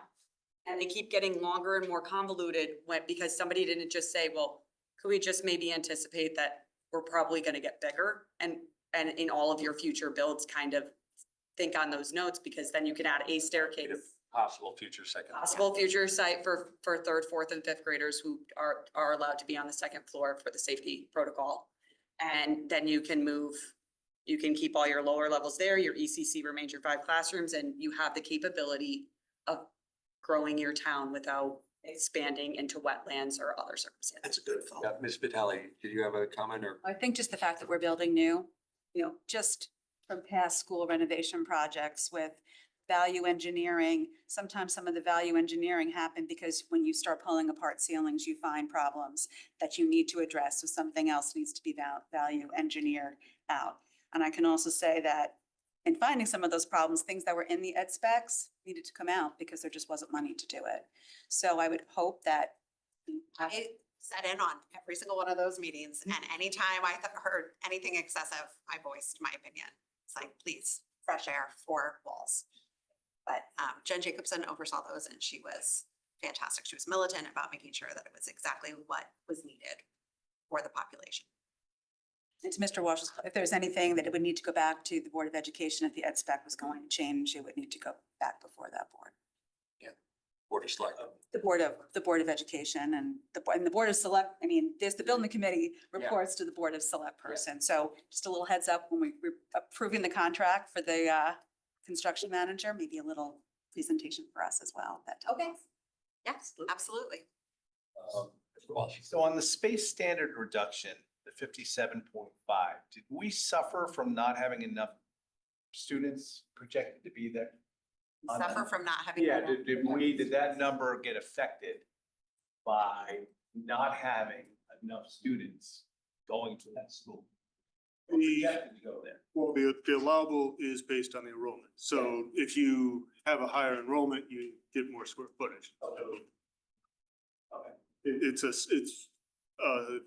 we said. straight ratio So based. if we don't get these waivers by the OGA or the special legislation, would it save us money by the superintendent sending? I feel like we're dealing in hypotheticals that are hard for us to answer. No, because then you would have to rewrite the ed spec based on more than 392 students, so you'd be starting from scratch again. So I don't think you lose money in that scenario, considering how far along we are in the process. And it would be up to the board. But don't forget, and I pointed this out during one of the meetings before we were, I am fairly new, so I could be getting this wrong, but I was under the understanding that one of the lines changed when Burr was built to take some of the students out of the Dwight lines, right? And some students went over to Burr because of the issues with Dwight School. They had to take them and put them over to Burr. So what this gives you the opportunity for is down the road, as Burr continues to fill up, which it is, you have the opportunity of, let's say we don't hit full enrollment at first. Well, guess what? You could kind of adjust those lines back to what historically they were and get you those students back and give relief to the Burr school community. We can do a redistrict. Well, no. I'm saying down the road. We're already here, we're already there, but I'm just saying down the road, if you're worried about us not meeting those numbers, there are schools that are at capacity, so. Actually, that's part of the reason why we have the ECC and CLC coming back to Dwight, Right. is because we are at capacity in other schools that are accommodating them right now. Lauren, when we spoke initially, we talked about not having you come in every quarter, but really trying to do this around I milestones. didn't think we would have an update until September. Turns out we had a really big update. Yeah. Us back. Yeah, no, thanks for coming in. Appreciate it. Thanks for all that you are doing. But do you think September, is there something on that calendar I think that are there reasonable? absolutely will have schematic. Yeah, we'll be at the end of schematic design. Okay. So we'll have a full. We will have some status update on the, 43 versus 75. Hopefully. Let's follow up with Representative Lieber. And we'll reach out to her and see if she can either attend our June 2nd meeting, or if we have a special in June for some other reason, we'll see if we can get her in. So, great. Thank you very much. Appreciate it. Thank you very much. Thank you. All right, so that will take us to, next item on the agenda is to hear from the JRIP chair in Brackfeld. Thank you for your patience, to review the current status of the pension and OPEB funds. Back up for this item, starts on page 330. Back. Sure, Brackfeld. Welcome. How are we doing? Good. I was down to city. Don't say a word. I have it on DVR. I promise you, it'll be the last time I ever come here. Start today, you got it right. Okay. And I promise you, you'll never, ever see me again. I guarantee it. Second half. I'm gonna cut right to the chase tonight because it's late and there's literally nothing to report. Really, there's no change whatsoever in any of our allocation, blah, blah, blah. What I will tell you though, is that you have the results of the end of March, which was a pretty crummy quarter, although we still were in great shape. We were up 6.5% in the pension and almost 8% in the OPEB. So quite a way along towards our discount rate. The amazing news, and I always hesitate saying this because it's nothing for us, it's the markets. April, joke, stocks were up almost 10% in April, which is really insane. So we're, as of the end of April, we're up about 12% in the pension. Okay. Hesitate to even say that through the middle of May, we're up a little bit, the last 2 days. Give us some back. So, Okay. I don't mean to be cute, but there's. Yeah, no, I appreciate those, Coming up on fiscal year, if we're lucky, you know, pull things out to. okay, we'll open up for questions. Ms. Walsh, did you have a question on the funder? I'm just like, on the OPEB, I'm just surprised I recently started, we talked about it at our body, how well funded we are. Not a both of them, but the second one of them was, we're in the 83% funded. Focus on, I wouldn't focus on the funding ratio of the OPEB, because it really isn't such a thing, but we are in the mid-80s and, Yeah, it'd be nice to get that over 100 and then. well, the board here just wants to kick in more than whatever the actual requirement is coming up. Get the returns. Yeah, well, all kidding aside, if you did both those things, this goes back to my time on the board. We've committed to meeting the ARC that is provided to us by the actuary with the intention of working towards getting to 100%. Yeah, I just didn't know, she said we had like 15 or 16 more years to go. She was before us. I just didn't know we were 15 or 16 years to go. Well, we were at 83%. That seems like we're ahead of schedule by a tremendous amount.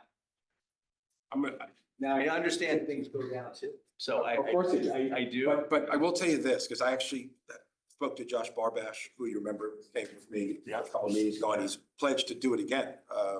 Maybe similar in November or here. And so I was talking to him when it came up.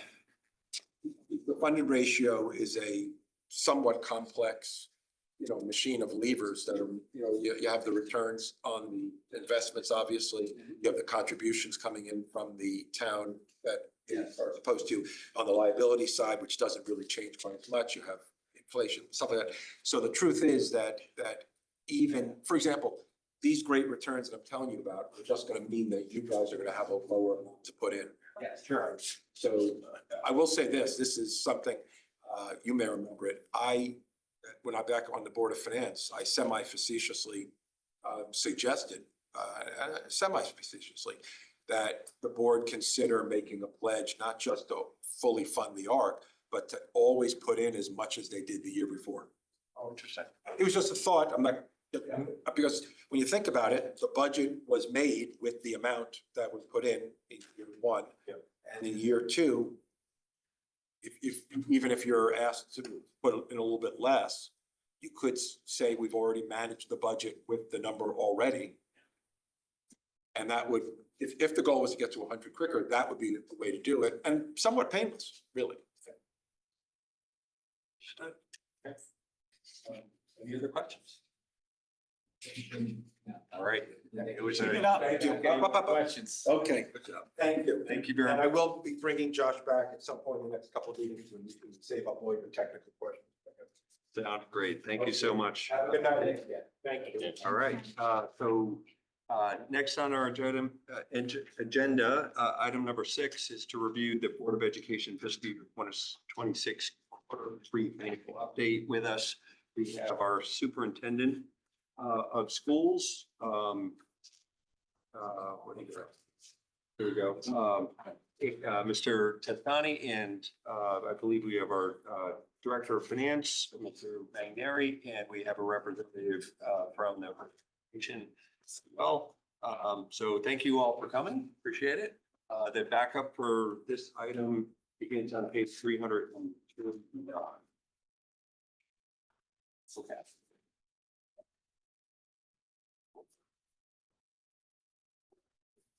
Thank you. So, Frank, you have the floor.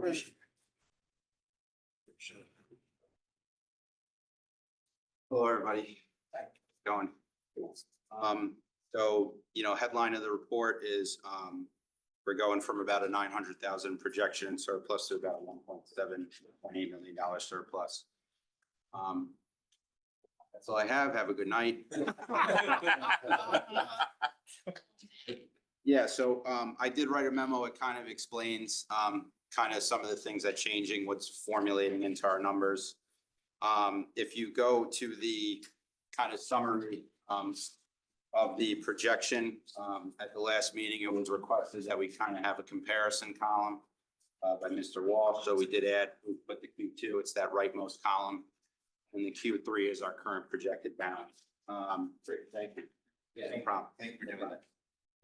In personnel services, we're just, expecting a little bit of an increase in the projected surplus there. So not much change. It's pretty consistent with our last project. Similarly to fixed charges, which is really kind of tied with the benefits related to our personnel savings. We did have a big swing to personnel expenses related to sped expenses, which is really, we're more conservative in our outplacements and sped tuition. And so we took a look at that with the sped department and just made less conservative assumptions as we're getting closer to the end of the fiscal year. And that's really for that category. That's the big thing there. You go to the next page of the summary. Support expenses, just basically tuition reimbursement. You can see we had a pretty close to zero projection, but we're expecting a larger surplus in that line of about 100,000. That's just kind of data coming in, looking at what we have as far as what we expect people to submit for tuition reimbursement through the end of the year. And then the other columns really in that category, I'm happy to answer any questions, but they're more or less the same. Maintenance, operations, transportation. You can see at the last quarterly report, we kind of had that 469. That was really reflective of lower snow removal. We modified that expectation to be what we actually spent over in snow removal, which was about $446,000. Technology equipment in the next category for capital outlay, there is a $250,000. Not really a deficit it shows because these numbers are as of 3/31. But we did put in encumbrances for the phone books to pre-purchase those. We did achieve savings. Just requesting another quote is about 120,000 in savings from what the company said that they would increase it to. So we were able to achieve savings. The remainder of the report really is just all of our lines, just drawn out. There's also towards the back, just our grant accounts. You can just open it up. Great, Mr. Ellwanger. Thank you. Under the pupil personnel expenses, the sped expenses, that's a significant swing. And I know you addressed it a little bit in the memo, but could you add some color to that going from about an $800,000? Yeah. But we had a significant reduction in the number of students that had gone out of district. And there was some tough cases that we weren't sure coming into the school year on how they would settle. We were able to come to agreements that were more favorable in terms of our benefit budgetarily and what would service the child best. So it is always a moving target. Special education, we could have a different outcome next year, but we're really pleased on what we've been able to accomplish this year. Mancusi and I have worked really hard over the last 2 years. We meet with his team every Thursday, talk about cases, we talk about staffing, we talk about services. So we want to make sure that being extremely careful on how we spend every. So what was the delta in terms of the number of students going out of district? We are down, I forget the number as of today, but our trend continues to go downward over the last So 3 at a years. faster rate than we thought, or at least for this current. Compared to what we're seeing statewide, yes. Okay, thank you.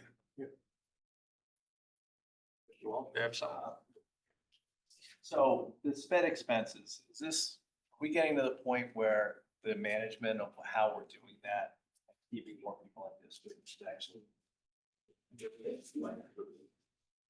Well, I think there's that. Yeah, I mean, we've invested in it. We have good people. We're trying to hire the best and put them in good places. We did a new contract. We changed vendors for some services. We worked to get nurses off the buses. We did a lot of things in conjunction with Sarah Payne, who took over on the town side as the nursing supervisor. So she's been a great partner in coming in with new ideas, new ways of standard operating procedures that have obviously served us well financially. Well, kudos to you for all that. It's obviously showing in the numbers. And, you know, in reference to some of the personnel savings, we've had some attrition throughout the year. We've downsized in some areas. We've tried to reallocate staffing and responsibility. So wherever we can achieve savings without duplicating staff members and workloads, we're doing that. You know, you don't know necessarily when you see folks that have been in positions for 20 to 30 years till you replace them with people that more familiar with the use of technology and other platforms where instead of having 2 people, we've reduced to 1 in several areas, especially in the clerical realm. Not huge savings, but when you factor in salary and benefits and you get 5, 6, 7 people reduced, you know, significant dollars add up. Thank you for putting the columns. It's sort of an extremely helpful tool now to have. Focus our questions on being same, good questions in a way, because I can't remember what happened next time, 60 or 70 numbers. So thank you for that. I think we should continue to do it as we go on. Yeah. Mr. McCullough. So, let's assume this number holds, what's your intent? Give it back to the town, or are you gonna So the board did buy certain things and remind us again? Yeah, so what we did, obviously had a $2 million reduction. Some of that money, is going to cover some of the remaining balance after the pension fund numbers came more favorable, the health insurance numbers came more favorable. We're doing some pre-buying and those things, and the board at the last meeting did vote to, establish a non-lapsing account. We do have some concerns next year. Frank and I have had several conversations, as well as the board on transportation just being, we made some aggressive cuts in the budget toward transportation that we're a little nervous about, and then always special education. When you create the non-lapsing account, to you, at the time the board voted on, do they have to vote on the amount of money to go into that account? Yes. You don't know what that could be because you're not there yet. So how it, so just a couple things. You said if the number holds. These numbers are as of 3/31, they're, you know, kind of some things that have come up that might, you know, obviously make this number fluctuate a little bit. My intent with making these projections is always to like be close, but try not to have any big surprises that sway the number any which way up or down. But there have been some projects. There was there was a like a sinkhole that popped up that was something that at the time I did this, I did not include that. So that would probably lower our number also. And there are obviously other things that can turn out more favorable than we expect that can offset that. As far as the process goes, the board voted to create the account. What they would have to do is create a line in the chart of accounts that says transfer to non-lapsing. And then they would approve a transfer from all these lines with surpluses to that transfer to non-lapsing account. And from that account, it would be transferred into the. And is that literally done just before the fiscal year ends, or what's the July. timing? Well, in terms of that, we had a discussion when we had the vote. We want to set some guidelines of exactly what that account is going to be and the purpose that it's going to be used for before we fund anything into it. So the thinking is in our June meeting, we will have a discussion of both what the fund is going to entail, what it's going to be able to be used for, and then have a discussion about what we're going to fund. We're all cautiously optimistic that we have funds, but we all know things happen. So none of us are planning exactly what we're going to spend it on at this point. But we do want to set very strict guidelines that it can only be spent on these specific items. Were there any initial parameters, emergency maintenance, special education, I mean, unforeseen Those are special all- education? We're all thrown out as options, but we haven't discussed it yet or taken any kind of vote. So at So this on- point, they're just discussions. Yeah, so on June 12th, the Finance and Budget Committee is going to meet, and they asked me to draft a policy for the non-lapsing account. And in that policy, I believe what it will say is specifically for transportation and special education. The board also has to approve expenditures that come out of the non-lapsing account. So even once it is approved for those purposes, they have to vote to approve the expenditures that come. But I assume, I guess, why would you want to tie your hand? What if something, if you vote to put X amount of dollars for transportation and something else happens, you need that money for something else, why would you tie your? It's not X amount of dollars, it's what it's allowed to be spent for. We didn't want it as a straight rainy day fund because we felt that that wouldn't necessarily achieve what the account is being created for. It's for a lot of our unknowns more than, But wouldn't that be the Board of range? Finance to say, we're gonna lower your budget by $1.5 million hypothetically, if that's what we have in our rainy day fund. I didn't, correct me if I'm misinterpreting your point, but I think if a boiler explodes or if there's some unforeseen expense, that's not transportation or sped, you're stuck, right? I So, believe maintenance was part of the conversation as well. Okay. So it was things like that. You don't want it to be used to Don't tie cut your down, hands. recurring revenue like Correct. salaries I and stuff. would expect that it would. Or like FTE, like making us cut teachers because of whatever, or use it to fund teachers because it wasn't funded enough.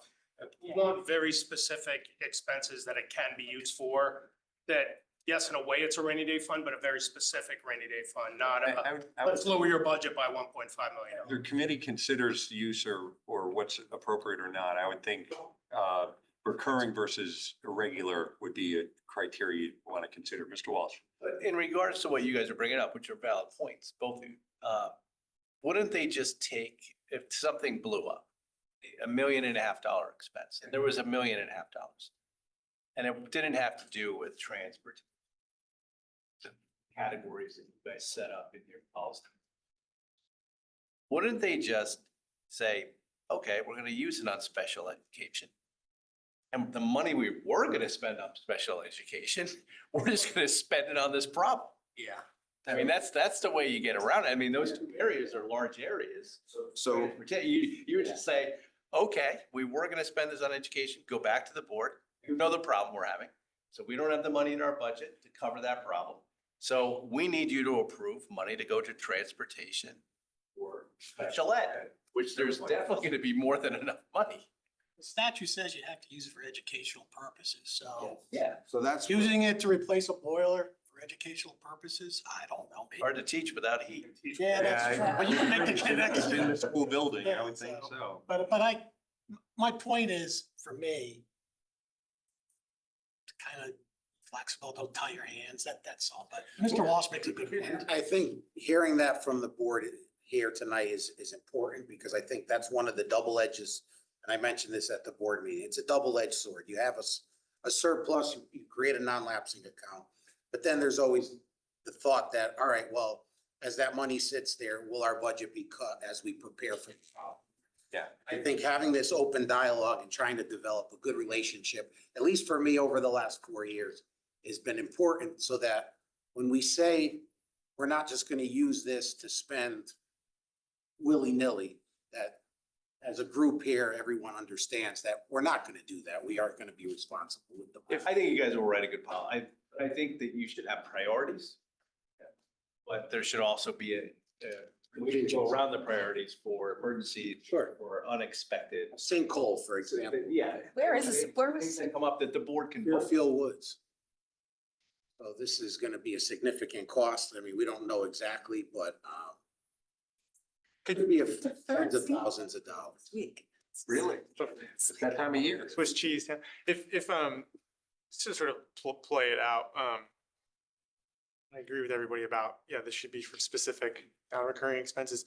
In this budget year, if you'd had a non-lapsing account, like just sort of walk me through, okay, what happens? Like you were facing big increases in really surprise shocks, like transportation. You also had a surplus, but I think one of the ideas was, okay, we can, if we prepay some stuff, that'll help with the budget.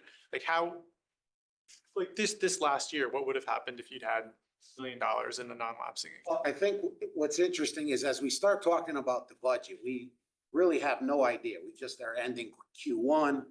So you're assuming that you're gonna have everything roll forward. There's gonna be contractual increases. We get the number from the state when it comes to what to anticipate with the healthcare costs, and we start building the budget.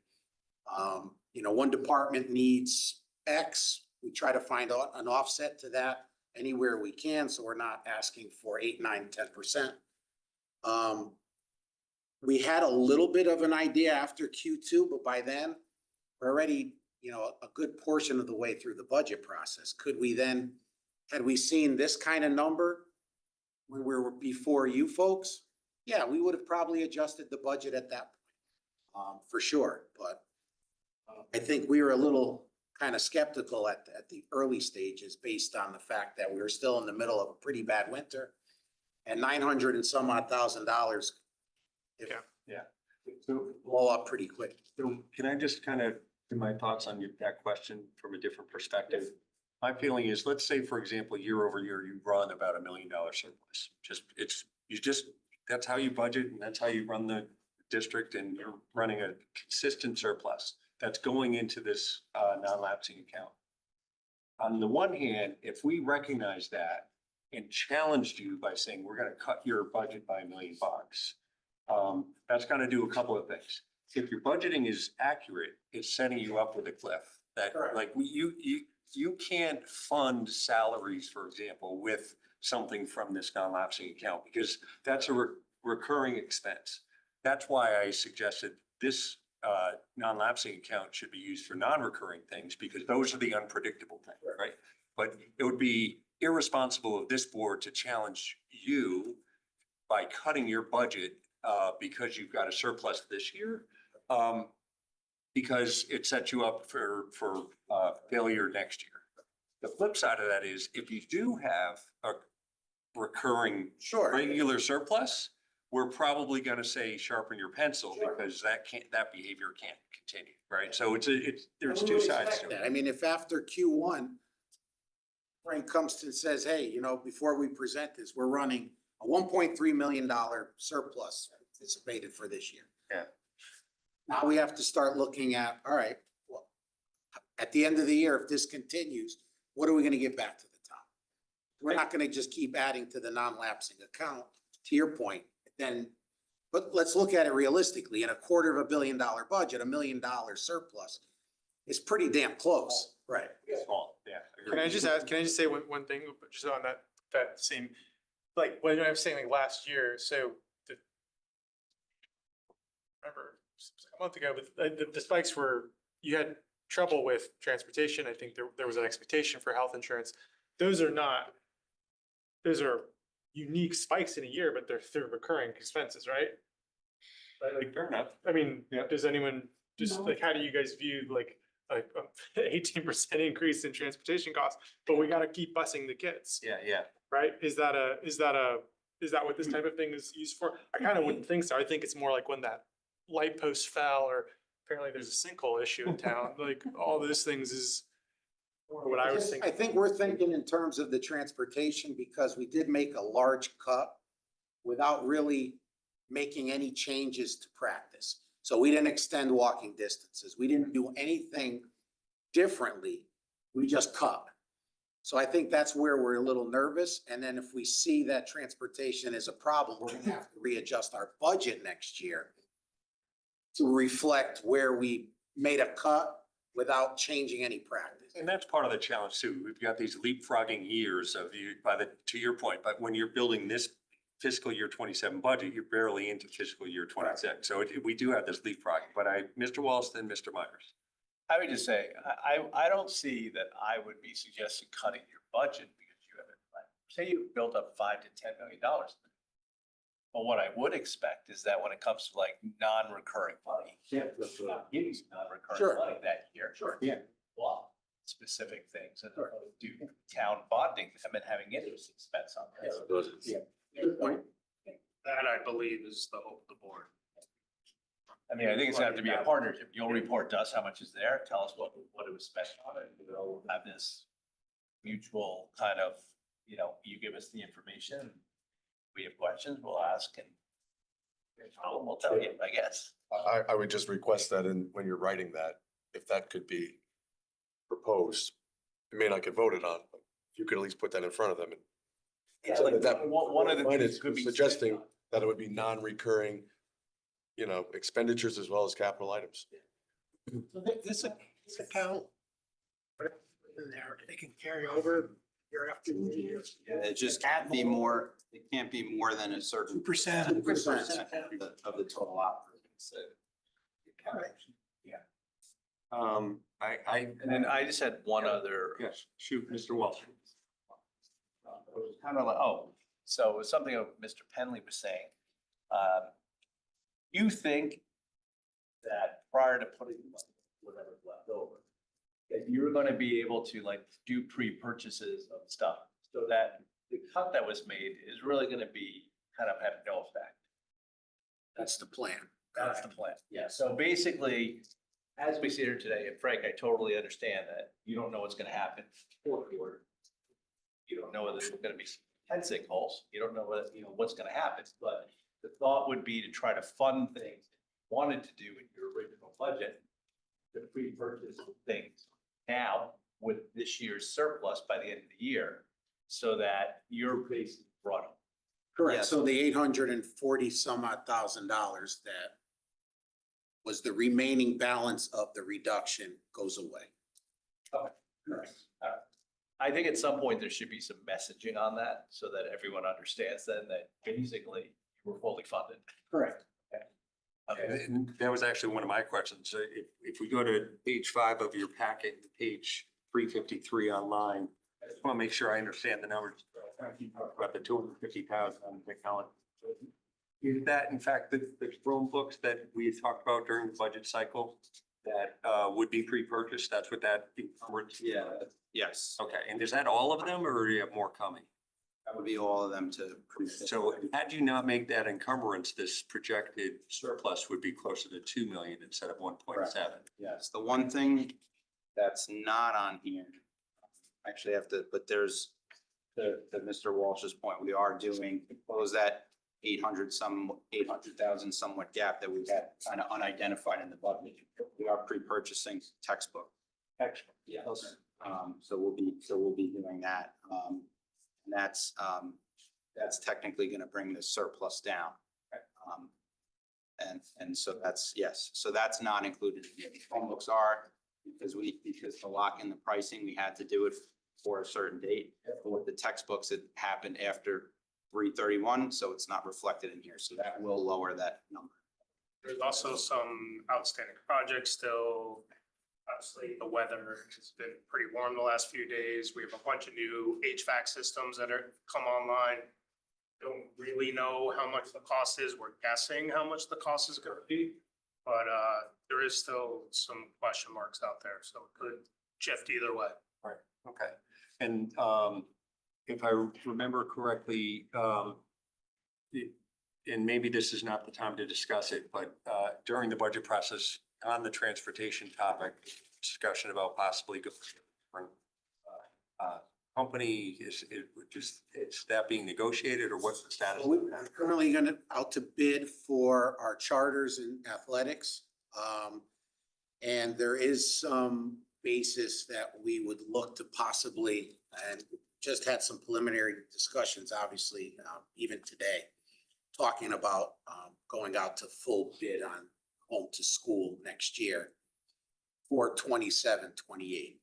So that just because of some of the issues that we've identified, we've reached out to our provider, and if we don't get any movement from them on correcting some of the actions that we've identified, then we'll look to do that. Don't know what that'll, what fruits that will come out of this, but hoping better service at least. Any other questions? Great. Well, thank you all for your time. Appreciate all the effort. Yeah. All right. So with that, that will take us to item number 7 on our agenda, which is to hear and review the town fiscal year 26 Q3 financial update from our CFO, Mr. Harris, with and the budget director, Ben Bovero. So Tom, you have the floor. Okay, you have a report that summarizes the results year to date, and Yeah, and I apologize for those listening online. It starts on page 399 of our online, but and the report also includes an outlook for the full year. In terms of the outlook, it's summarized on page 4 of the report. And I'm basically going to just speak to the highlights of revenue expense categories. For the year, we're projecting a surplus of 1.3 million, which is about 600,000 lower than it was the previous quarter in Q2. But there are 2 items that really had a significant impact in terms of quarter-to-quarter change. That's on the revenue side, the ATSD revenue and the removal of the planned use of the internal service fund transfer. And those really are the 2 big items. As I said, the surplus is down about 600,000 from the previous quarter. In terms of the revenues, I'll put ATSD aside for a moment. The tax revenues continue to track in line with the previous quarter. Tax collections are up about 1.5 million for the quarter, offset somewhat by prior year tax levy. And that reflects the fact that we do not plan to have a tax sale. However, we have sent out the intent to lien notices. That seems to have driven really folks come in to pay taxes the past couple of days. We've had lines in the tax office. So we think that will offset at least somewhat the removal of the tax sale. So the tax revenue line will be up a net basis about almost $300,000. The other area we've had continued growth is in buildings and permits. So those are the 2 main drivers of the revenue, aside from ATSD, which really we had a big shift from a projected shortfall in the previous quarter to an projected increase over budget. And basically the platform, the ATSD platform, was activated May 1st. And for those listening online, ATSD is the speed cameras in school zones. Right. The platform was activated May 1st. And basically the police staff team have made some projections in terms of revenues based on a model that's been provided. The initial model indicated that revenues for the first month would be about $6 million. That's been modified based on a revision in the assumed violation rates. So the assumption now is that after the first week, the violations would go down to about 30%. So the projected revenue in the model right now for the month is about $3 million. 3 million, but that is not what we've included in the outlook. You know, we would really have thought about what we think might be achieved, and we've got 1.8 million for the What was the budget for fiscal year? 1.1 million. Yeah. So I mean, that's a very subjective number, but you know, that's, you know, we feel that is a good estimate.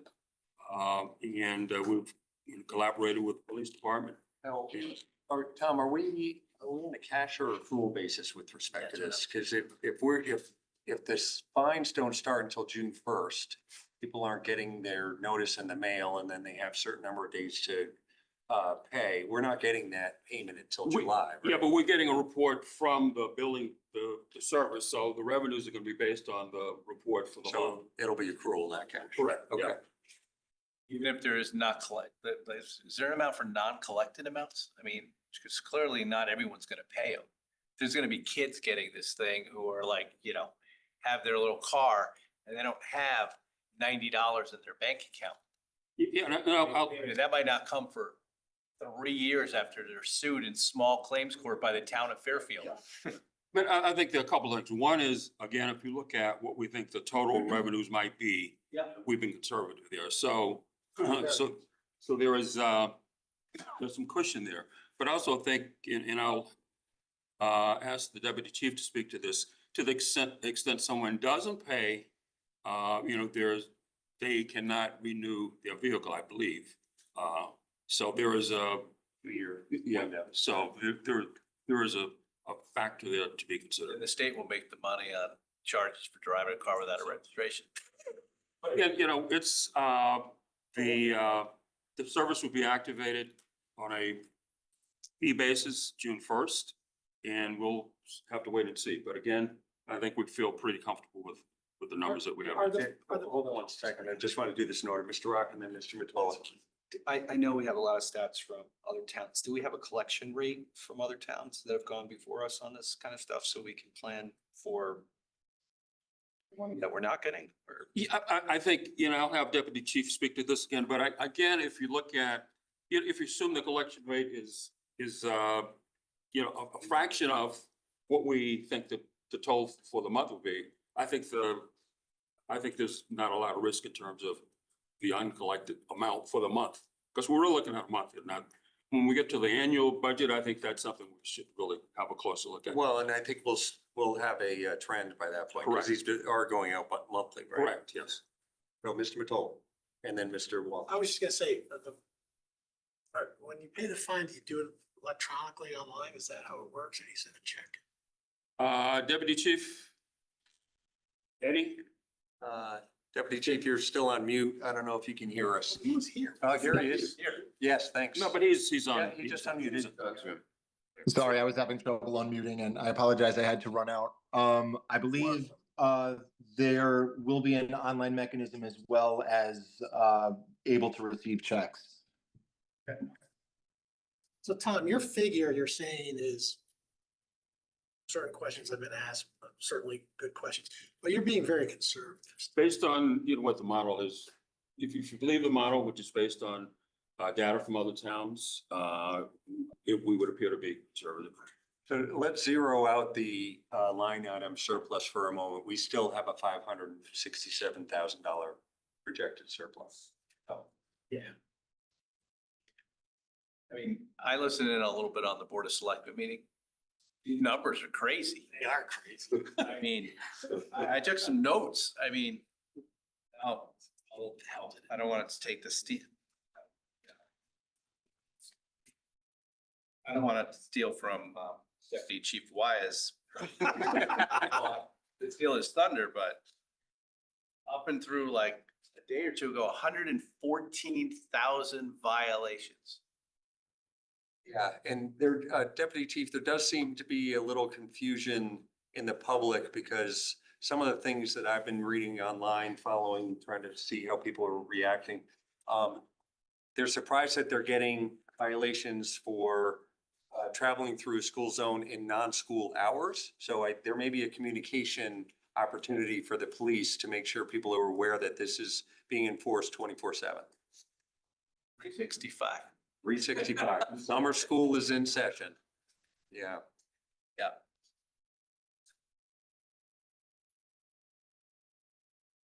So are there questions or comments or? About the whole revenue section? Yeah. Um, Expenses for that matter. I didn't. Yeah, we haven't done it. So the building permit numbers really got up. So we're not estimating properly what we're expecting. I mean, that number seems to be way off. So, I mean, unless there's some big projects that came in, so whether it's based on. There have been a number of smaller there's no really big project. There've been on several small projects and, Mahoney indicated that, you know, he's seeing continued increase in activity. Okay. And the town clerk revenue was already shot up by 78,000. Is that based on advance taxes or is that based on copy costs or something else I like think it's a that? combination of all. Conveyance has been a part of it, but that's probably the larger portion of it. Okay. Parks and rec revenue, is that being driven by the golf courses? Yeah, primarily golf, it's based on activity year to date and the outlook for the rest of the year. And of course, you know, that's weather. It's funny, like no matter how high we keep raising the golf revenue above what Anthony says, it still outperforms us by like, 25% every year. I don't know if it's 25%, but it is very weather dependent. That's why he's conservative. But I hear you. I think we pushed him hard last year. And he gave us a more realistic number this year, I believe. And the driver range is gonna be. Driving ranges. And the interest income revenue is down by, that's been a complete flip, so that's. Yeah, so let me, one of, The 500. yeah, one of the things that when I discussed taxes, I should have mentioned that. You know, although collections are coming in total on schedule, the timing as to when we thought they would come in there's been a big lag. On average, the collections have been down about $1 million a month. For instance, you know, for the first collections for the current quarter, the bulk of that came in the last 2 days of the month. Like $30 million came in the last 2 days of the month. And if we looked at the cash outlook, we'd assume that was going to be coming in, you know, a more flat basis throughout the quarter. Okay. So so that pulled down the investment level. And the other factor on investment income is the rates are down from the budget. We did the budget, I think it was 3.75%. Right now rates are up about 3.5% for Fidelity and Schwab, and for M&T Bank, they're down less than 3%. So on interest income, you're getting all these collected, so you don't have to do a tax sale, right? When we collect the money that's due in the past, we have on those accounts 18% interest each. Correct. Is that interest going to your interest income amount? That's in the past prior year levy. But the interest does not get broken out from what the tax that's due versus the interest that's, like, it's just one number, it goes into past levy. The revenue line says There- current and there's prior a- levy interest and Right. fees. Yeah. Yeah, so it doesn't. The tax collection is just the current year tax and the prior year levy is. And before we move on, Deputy Chief has been muted. He hasn't been able to come off mute. I don't know if he had any comments. Deputy Chief, it looks like we were able to get you unmuted. Did you have any? Until FairTV. So, somebody was asking me for a point of clarification on something. Yes. Got it. So, yeah, so are there any questions for the chief on the speed cameras or anything? No. Okay. I just have a question, I guess, Deputy Chief Wyatt, have you been hearing from the public on these, 114,000 violations through half the month? As of 8 o'clock, I believe there were 200 comments on Moms of Fairfield. I don't want to And get in trouble counting. there. And I don't wanna get in counting. trouble there. I think we're just, we anticipated this, that as soon as the first batch of warnings went out, that a lot of people from the public who maybe weren't as involved in the planning and implementation of this process would start sounding off. And really nothing has changed. I mean, I think we've done a good job educating everybody on what the hours were going to be and the mechanisms that were going to go into place, and that the month of May was going to be all warnings. So from a police department perspective, from a law enforcement perspective, what we want is compliance. You know, we're less concerned about the revenue from a police perspective, but I think what we're seeing in the trends so far in this first 18 days of operation is that there are a lot of people who are driving excessively fast in our school zones. And our goal is to change that driver behavior. I was driving through Pennsylvania through a work zone. And as I was leaving the work zone, I saw the sign that said end of work zone photo enforcement. And I was like, huh, well, I didn't see the sign that said it was starting. So I guess I'll be getting my warning. And sure enough, I did. And I can tell you that I have not sped through a work zone since. So this is what we're hoping for. I think we could expect the depreciation model that the vendor Ultimate provided us to be, I would say, fairly close to accurate with a couple of caveats. We don't know how many people are going to attempt to appeal. And to Mr. Walsh's point, you know, we can't expect everybody to pay up on time. But that's why we went with conservative estimates. But we do expect that week one of when the fines start recording, so that's as of June 1st, that first week is expected to be at about 70% of what it is now. And then weeks 2 through 4, it's expected to drop to about 30% of what it is now. And that gave us our number that was about 3 million for the month of June. And I did see a comment in Moms of Fairfield asking if there was going to be a volume discount. So I don't know if you have a. No discount. You Okay, get a discount on this processing fee, though, if you have multiple there you go. violations. If you pay them all at once, you only have to pay the $15 once. Oh, wow. What a deal.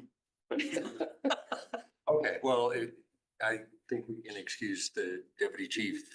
So if you want to. A quick question? To thank you, chief. Oh, sorry, Mr. Rock. Yeah, Deputy Chief, I know we have 6 cameras in 6 school zones. What is the plan for additional cameras? So just to clarify that for you, there are 8 approved school zones and there are 16 cameras because we have 2 cameras per zone to capture both directions. We are currently on hold with OSTA, waiting on approval for 9 additional school zones. So we used crash data and speeding data to identify the highest priorities, and that's why we chose those first 8 school zones as the initial ones. But yeah, we are well into the process of identifying additional ones. And I just have a follow-up as well.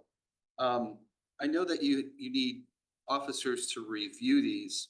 Are you prepared for this volume? We have now more officers needed to review these infractions? Yeah, so the volume is higher than we anticipated, higher than even the vendor anticipated. And what that has resulted in temporarily is more officers and more of our civilians devoting a lot of time to reviewing the captures, the scene captures, and approving and rejecting these things. It's not sustainable and it is not our long-term plan. But from what I understand, the revenue funds can be used to support sustainability of the program. So, I mean, if that means using it to employ a couple of civilians who it will be their job to take over this at some point, that's something that we're looking into. Okay, thank you. And I guess one last question. For those 9 additional schools, do you have an anticipated date when those might go online? I do not. To get permitted and. So it could be 6 months, it could be Yeah, 9 months, I mean, it could be, it could be a I year. just think how long it took these to get up and Yeah. running when we started. Yeah, I didn't know how far these 9 were in the process. How Can I far ask one along? quick question? Yeah, Mr. Matola. Is Chief, is the information that's captured from these cameras shared with any other outside entity? No, it is not. Cause I get stuff on Dad's of Fairfield saying we're selling this stuff to China. It's just No, unbelievable what people say. no, absolutely not. This is for Fairfield speed enforcement purposes. How much would they pay for it? Double revenue. It's just mind-boggling, so, okay, thank you. All right, thank you. Chief, do you capture these motorized bikes? I guess there's no license plate required for these motorized bikes, because I'm seeing these guys go by at 30, 40 miles an hour. Yeah, we're not there. If there's no plate, it's not being captured. That's another issue. All right, well, stay tuned to Moms of Fairfield in June. You're gonna have fun. Thank you. Have a good night. So I think that took us through all of revenue. Were we about to talk about expenses? I'll touch on, Can I ask one more question? Other category has gone up by about $400,000. Other under revenue. Last quarter, it was at $130,000. Now at 580. that is primarily, in terms of bank fees, we have a contra account in there. It's about $200,000, and we've been netting that against investment income. Okay. So we just broke it out as a separate line item. Okay. Because I think it's better to show net income, investment income on a gross basis. Okay. I just want to make. It's a reclassification of an item that was netted against investment income. Okay. I just want to make sure that there's nothing else in there. So I appreciate it. Thank you. I'll touch on just a couple of items I mentioned. Well, vacancy is a relatively, in terms of the contribution as a savings, is relatively flat from the first quarter. And the other big swings are the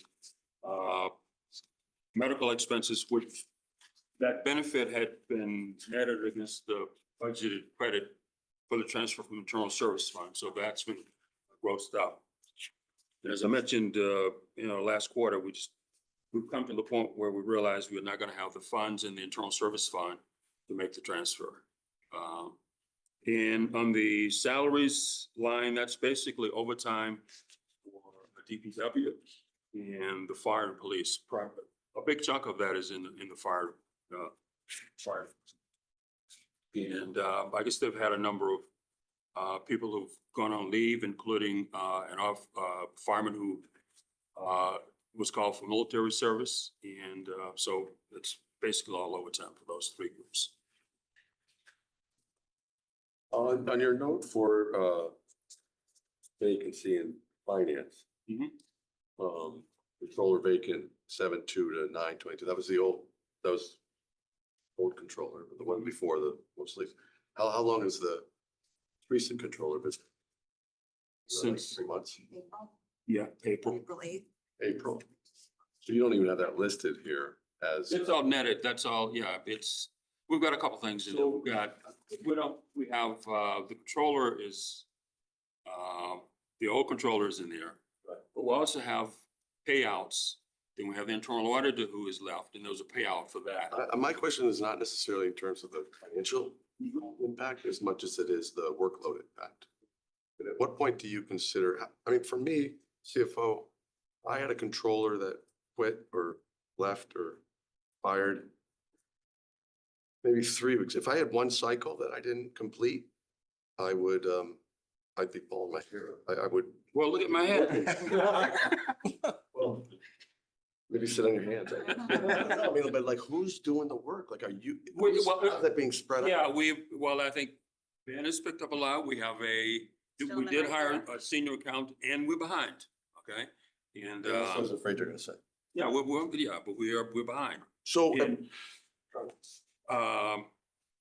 And I think we want to make sure that we get the right person. We've had candidates in. We've gone through a couple of folks. We've had 2 hires. Yeah. Didn't work out. So, and I think that putting the person in the slot that is not the right person causes you to be worse off than. I totally agree. So But also, you know, there's probably, I think that maybe it's the time to think about, talking to the Board of Ed. Maybe there's somebody that can come over, like you had somebody come over for the budget position. There's maybe somebody who knows a little bit about anything about accounting that can come help. I mean, this is a big Yeah. town, a lot of resources, but this is like a all hands on deck moment, I think. Yeah, and we've had someone come in who was at the Board of Ed. But we've also been able to utilize someone in capital projects who was in finance. Sabrina has stepped up. She's been helping out. And to have someone come in who is not familiar with the process, to take time to train them, you know, that's It's hard. there's a balance, you know, It's so hard. there's a balance. So you say, what do we need to do, and sort of set a priority and focus on the things that really have to get done. Are there, just on Jim's point there, are there solutions for municipalities with like in private sector that you can get fractional CFOs, pretty increasingly common now? Like, is that possible to do that just as a backstop? Again, you can get someone, but to get someone who doesn't have the experience, you gotta train them and, Well, I mean, this would be like ostensibly like a. Retired person, like we have. Well, no, like Or even, service. like, what did we do for the assessor? Didn't our assessor go help Trumbull? Trumbull. Like, why aren't we reaching out to another town who has a assistant controller who's dying to become a controller? yeah, well, you know, I reached out to CFOs and there's one town in particular who I consult with frequently. There just aren't people around who will do the job, you know, who's available, I would say. But we have identified some candidates for the position and we're moving forward with the process.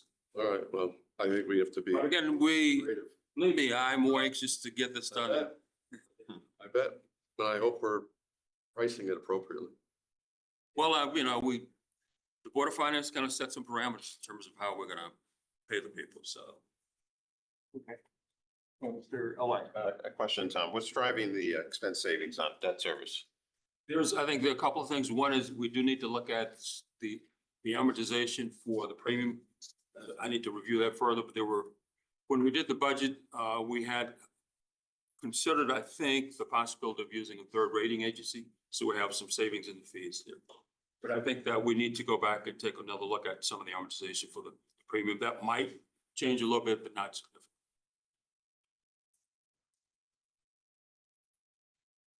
budget's unexpended. What's the health insurance? The better number we got? Yeah, that came up during the budget process. And the budget, I mean, the actual number of that, the actual expense is really lower than what we included in the budget for medical costs.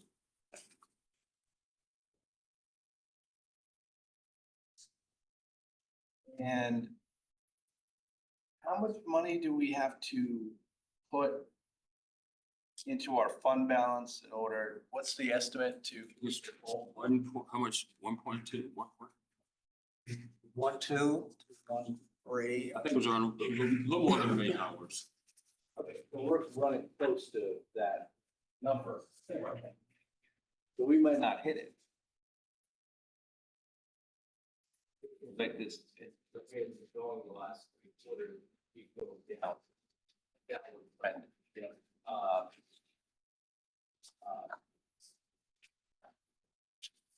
you think we're gonna get to the year that, Obviously, the honestly, ATSD, that's a big factor. You know, I don't know what the number's gonna be. Potentially there's upside there. Could be downside, but realistically, I think, you know, there could be some upside there. In terms of the other numbers, I think we should be pretty solid. We may see some additional benefit from buildings, you know, that I don't think there'd be a huge increase. On the expense side, you know, right now, I think unless there's some unknown event, I think we should be okay.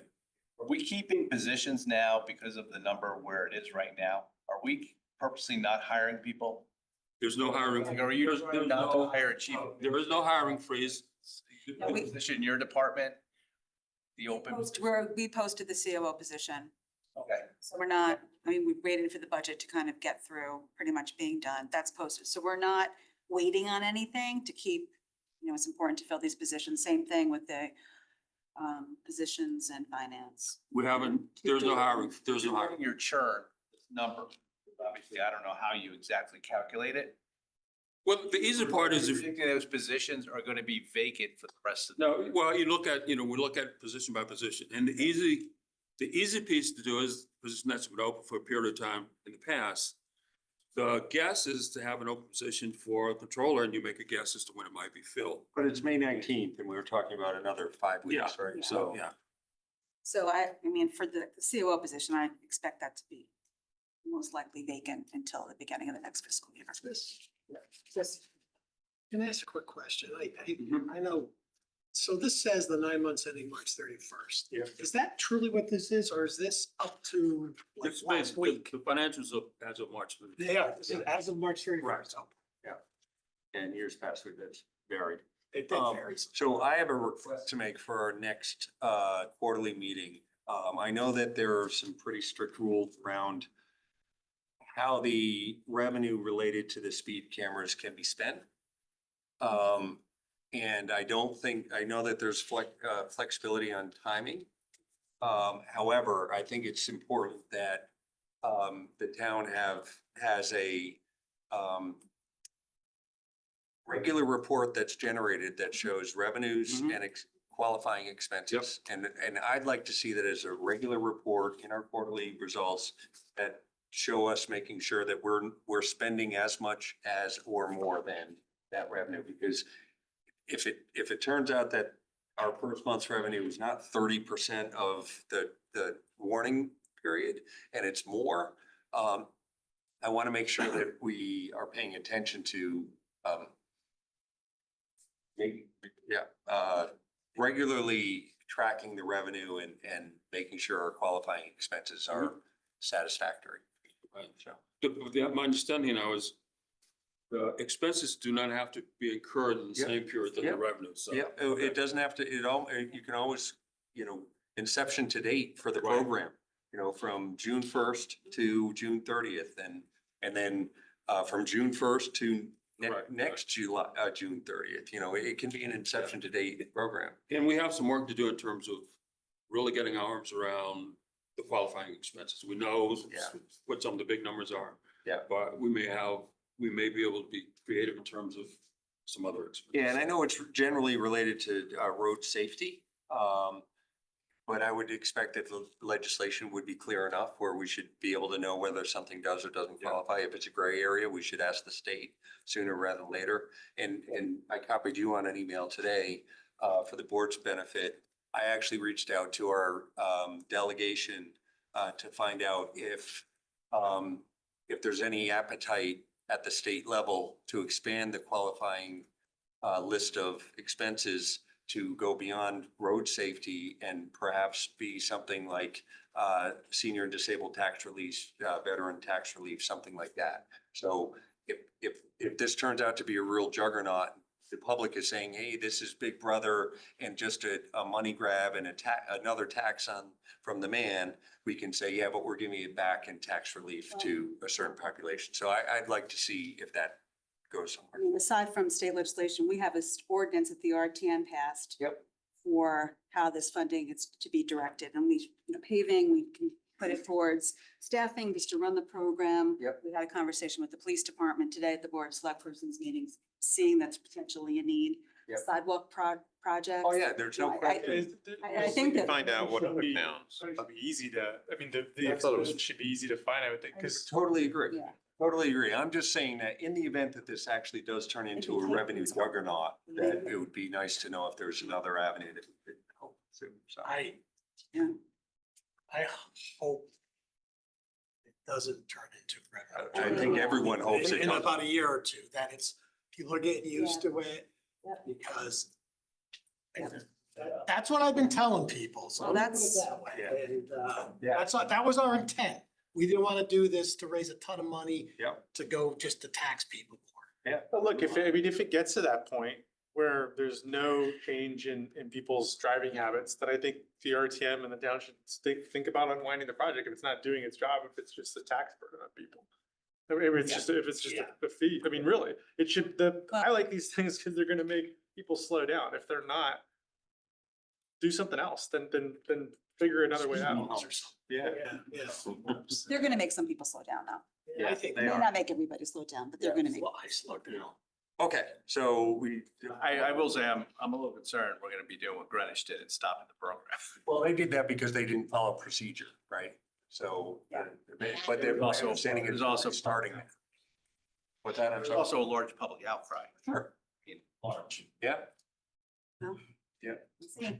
But I think as much as there's a loud contingent on moms and dads of Fairfield that are vocal about this stuff, there's an equal number of parents in the schools who are happy that their cars are not speeding, through school zones.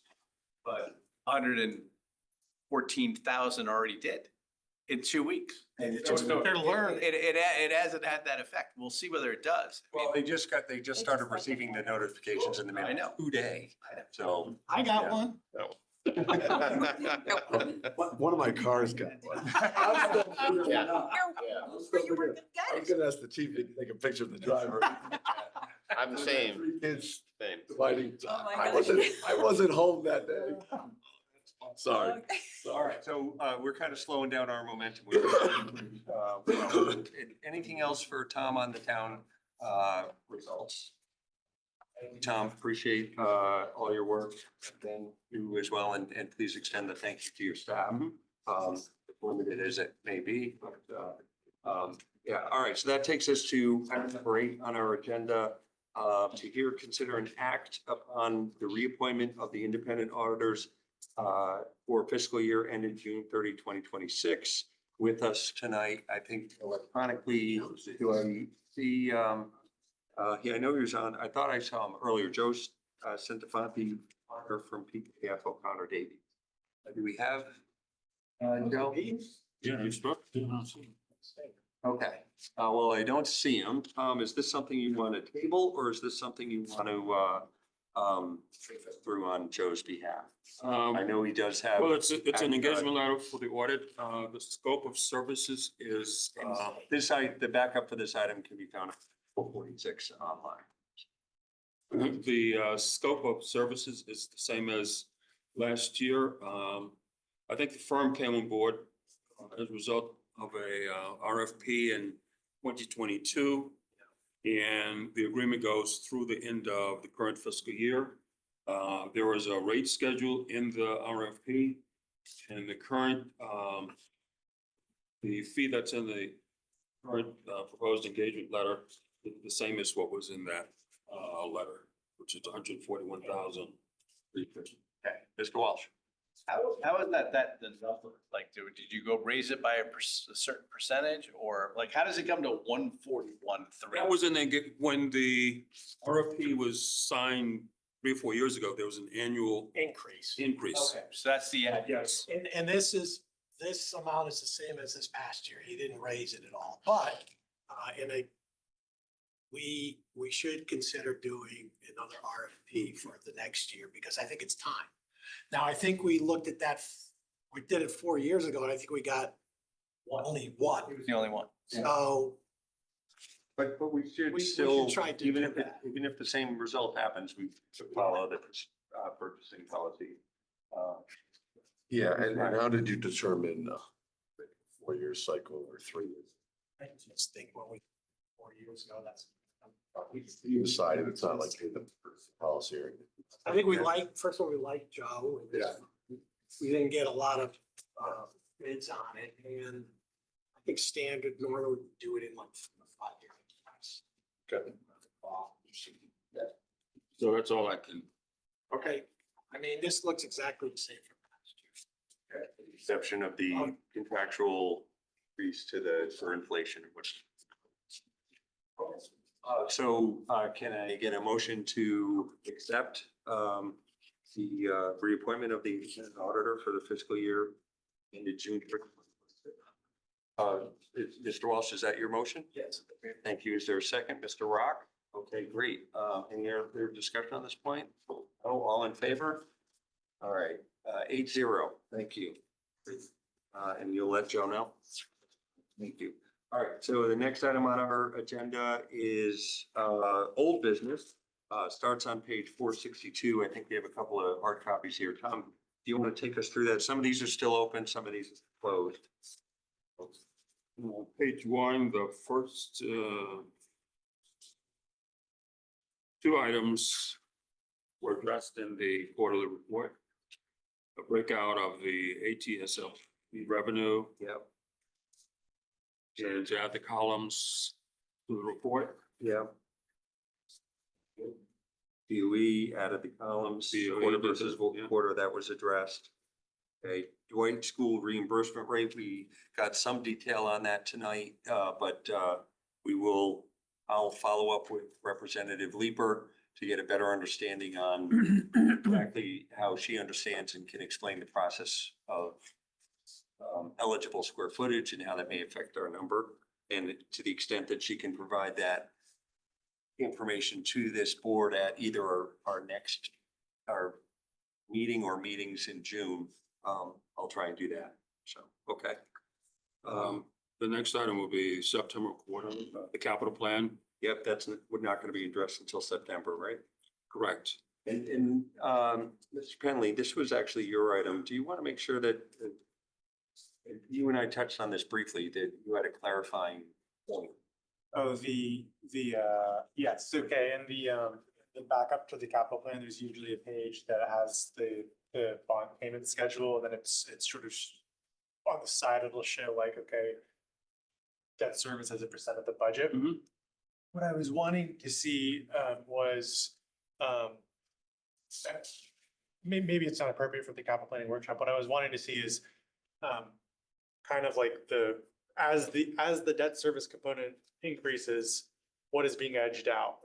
Like if it's $1 million extra on the debt service, how does that affect the rest of the operating budget? Because I think what it's doing is it's just saying, okay, we're going to take the budget and we're going to grow it at like 4.5% or whatever it grows it at.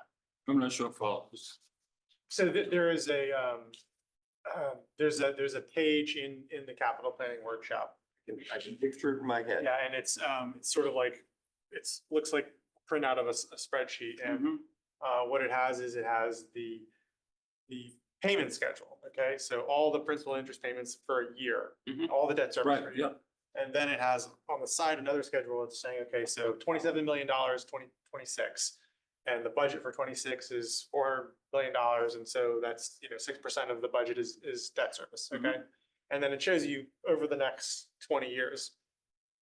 So what I'm wondering about is as the debt service starts getting bigger, I'm wanting to see what that does in terms of like the rest of the budget. Like, is the budget just growing at 3% and then they're putting beside that these debt service numbers? I think so. I think that's what they're doing. Yeah. And I don't think that's the way it would actually mathematically work, right? If you'd have like the budget excluding the debt service growing at 3.5%. And then you drop on top of that debt service or something like that. And then to figure out, I think I follow your point, and we can take this. there may not be nothing there, but I'm just trying to understand, like, in the years where it starts, because I think 1 year it's around 9%. I'm just wondering, so where do you come up if that's going to be that big there? Where do you come up with that money? Right. I mean, this year we had trouble investments. So if I understand your point, so you're saying, let's say, for example, the debt service, is $30 million and it goes to $33 million. Right. And it mathematically, it's roughly 8 or 9% of the total operating budget. But your point is, there's an extra 3 million in there. Yes. So therefore, how does that affect? I think it's just adding 2 columns to the spreadsheet where you're showing total operating expenses, including or excluding debt service. Yeah, because the debt service is going to grow at a different rate than you're assuming for the rest of the budget, basically. Yeah. And it may not amount to anything. I'm just trying to get a handle on. Yeah, okay. Everyone have a hard copy of the ACFR at this point? Yeah, but the point though I wanted to make is there was concern that it wasn't presented until the night of the meeting. Yeah. And there was a digital copy there was a draft that was presented to the audit subcommittee on March 7th. And a digital copy was sent to the full board on March 24th. I did get the hard copy I did not see the digital copy before I had the hard copy. I think sometimes emails can get lost, but appreciate the point. And I'd also say it's kind of a difficult time to get that. March 24th, yeah. March 7th. Yeah. When we are about to end budget meetings and we need to read the budget book and do comparisons on a book that's like this thick. I understand, but that was the timing, that's when we got the draft, okay? The audit that was when the draft was ready in official. So when the draft was available, it was submitted to the audit committee. When the digital copy was available, it was submitted. That's why that can never happen again. We're hopefully not, that's not gonna happen. So, Yeah, we were. and I'll talk to you right after this meeting about, I sent you an email about, for the audit committee. But under normal circumstances, we would have gotten that well before the March Yeah, meeting, yeah. right? It's just a weird influence of events. All right, the spelling for Ms. Ruggiero. Yeah, that was, Ruggiero's. her name was misspelled, unfortunately, was a carryover from the prior year, which was also misspelled, so we have corrected. She'll be happy to hear that and she's enjoying her family in Italy, right? Yeah. So, okay, next item, needs two of the. Single audit report is in the backup. They're satisfied. OPEB fund ratios, we talked to, Ken. Jen also sent Jen Castellano also sent an email. That is in the backup. I read that email, like, she doesn't exactly identify what the difference is in regards to what caused the decrease in the liability. He gives a number of different ways it potentially could have been done, but right on her computer, she could have printed out exactly why it was done, why that number. Yeah. Like it was just kind of a BS kind of email. It's like, oh, these are scenarios that there's a bunch of different factors. I'm not asking for what the possibilities are. I guess we were asking for what the reason. Yeah, and I agree with you. I thought that was a vague answer and I was expecting something more specific. I don't want to, overtax the relationship, but if she could be more specific, that would be helpful. So I'll leave that as open. And it's a good problem. Yeah. It's just a surprising number, I think. Yeah. And the assessor estimated surplus. Yeah, there was a question about sort of the historical, I guess, trend line for getting to this surplus. There's a memo that Murray provided, but I also went back and looked at last year's budget meeting when the assessor presented his budget. He specifically was asked about the remaining estimate to complete the reval. And he said, at this point in time, my best guess is that it will take $750,000 to complete it. So that's why we have the surplus. And he made a point. I actually went back and rewatched our meeting with that discussion, just so I had clarity on the discussion. But he made a point that I didn't appreciate in the meeting, but afterwards in digesting it was helpful, that I don't think he was trying to sandbag the budget number. I think he was trying to be conservative, not knowing how many actual field visits would have to be made. And then based on how he had done the pricing with the contract, he now had a much smaller population where they needed to have those visits, which ultimately saved us money. So Next time we go through this in 5 years, or probably 3, when we start getting estimates. Yeah. Be able to tighten that number up. I agree. By a lot, because I'm not gonna just give them a pile of money that we're budgeting for. And the taxpayers are paying for. We know what the process is. I agree. And it was a change in process, and I think it was a positive change, and I think he managed it well. But I agree with you. Next time, when we get to this 5-year cycle, we have to make a note of that, for sure. Okay. Last one on the, that's over. Yeah, that's it. Okay. That's over. Great. Any questions, for any of this stuff? Thank you for that, Tom. The next item on our agenda is to hear, consider, and act on draft minutes from 5 meetings, March 19th, March 24th, March 28th, 30th, and 31st. For the March 28th meeting, Amy was not here, so she won't vote on that. She's not here tonight, so that's irrelevant. And on March 30th, Mr. Walsh, you were not here. So we should at least take March 30th separately. But we can take them all separately, or we can do all but the 30th together. I'm open to. I'll make a motion to do 19th, the floor, 31st. Great. Can I get a second on that, Mr. Elwanger? Were there any comments, changes, or discussion items on any of those? I don't think I was there for the 19th. I missed the one during March 2nd, Thursday before. I don't think I was there for that. Calendar. I think it was March 19th. I was not there. March 19th was a Thursday. Yeah, I wasn't there. Okay, all right, so we have to amend the motion? To exclude March 19th. Okay. How's that? Any second on the amendment, Mr. Rock? All in favor of the amendment? Aye, okay, so now we are acting upon the 24th, 28th, and 31st. Okay. Not seeing any suggested comments or changes. Can I get a motion to approve those as presented? Mr. Walsh, seconded by Mr. Myers, all in favor? Just abstaining. I didn't get a chance to read the. Got it. All right. So we've got 1, 2, 3, 4, 5, 6, 7, 8 here. So 701 with Jane abstaining. That's fine. And then do we want to take the 19th next? All right. Motion approved, March 19th. Mr. Matola. Which day are we doing? March 19th. Okay, yeah. Second. Mr. Walsh, thank you. Any comments or changes on the 19th? All in favor? Okay, and you're still abstaining? Okay. I'll abstain as well. And you're abstaining, so we'll go 6-0-2. And then that leaves only the 30th, where Mr. Walsh, you were not present for that one. Get a motion to consider the minutes from the 30th.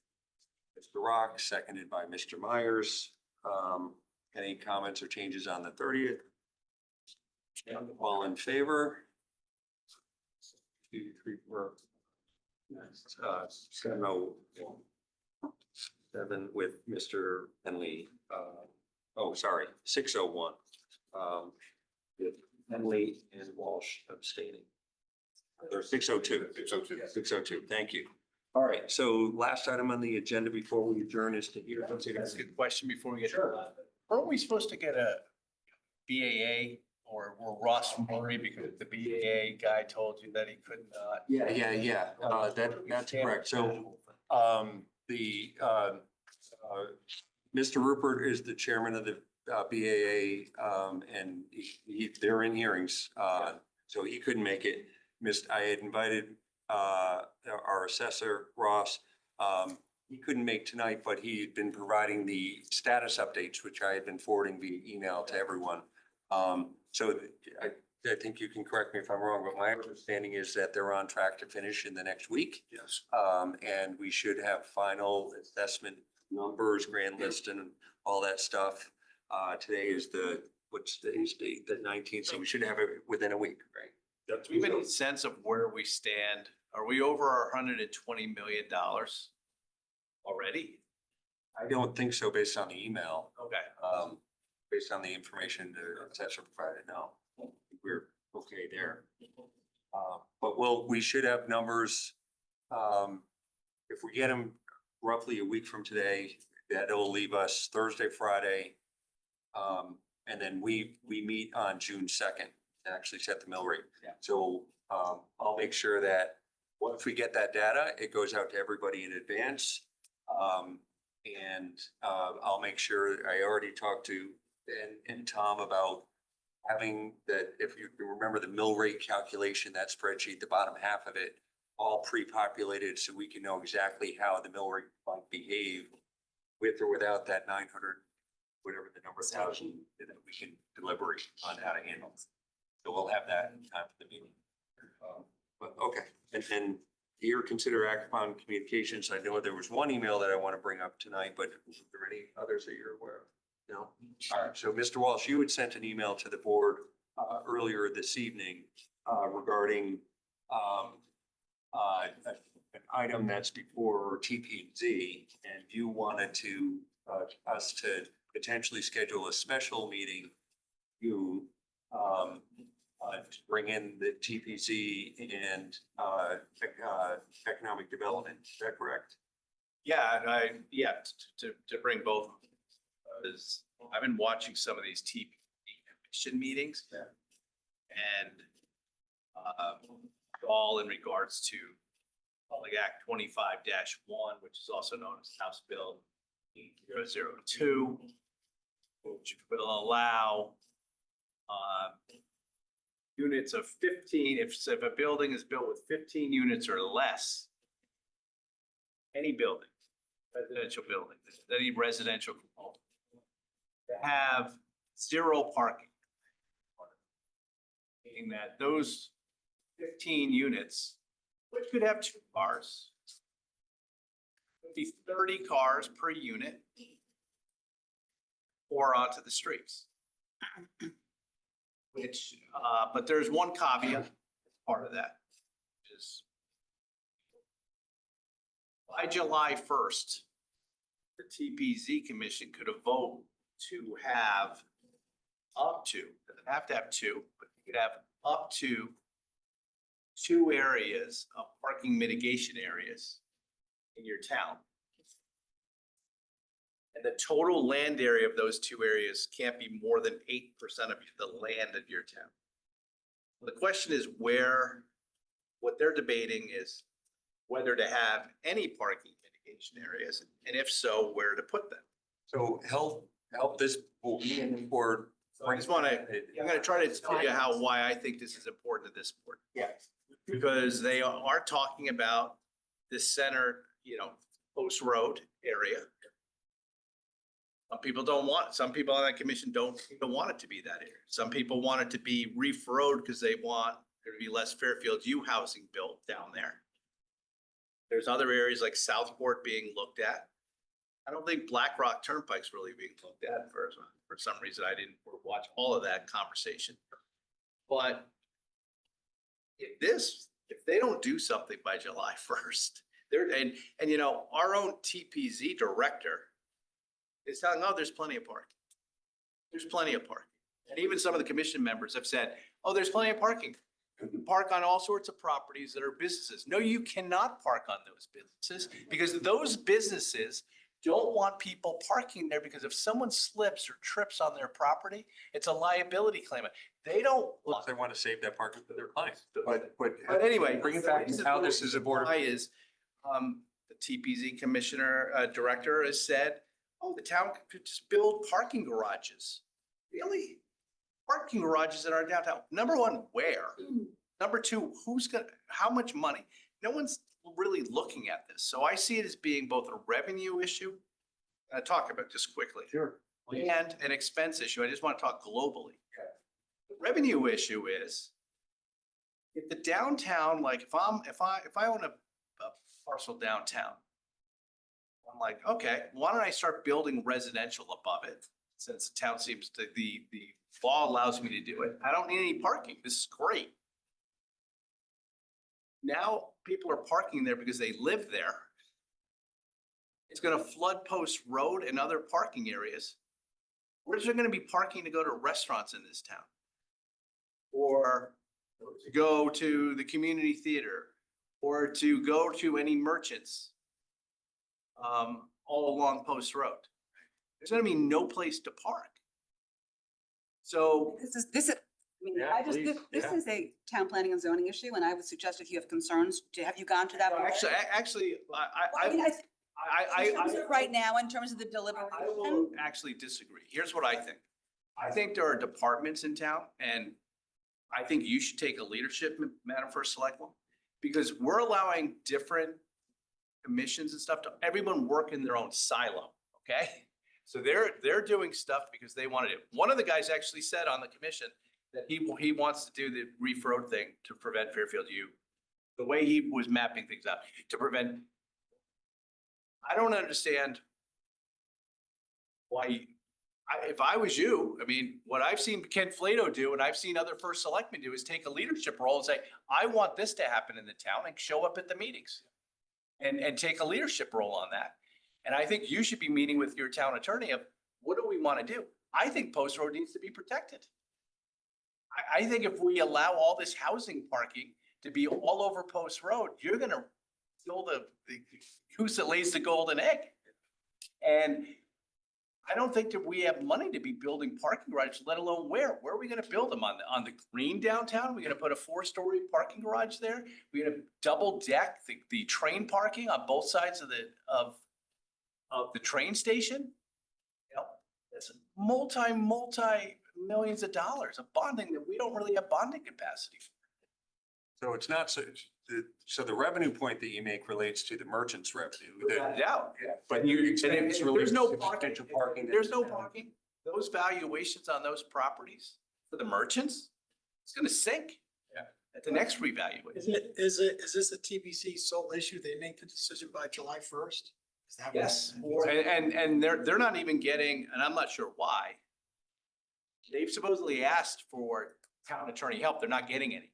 they can meet with town attorney in executive session.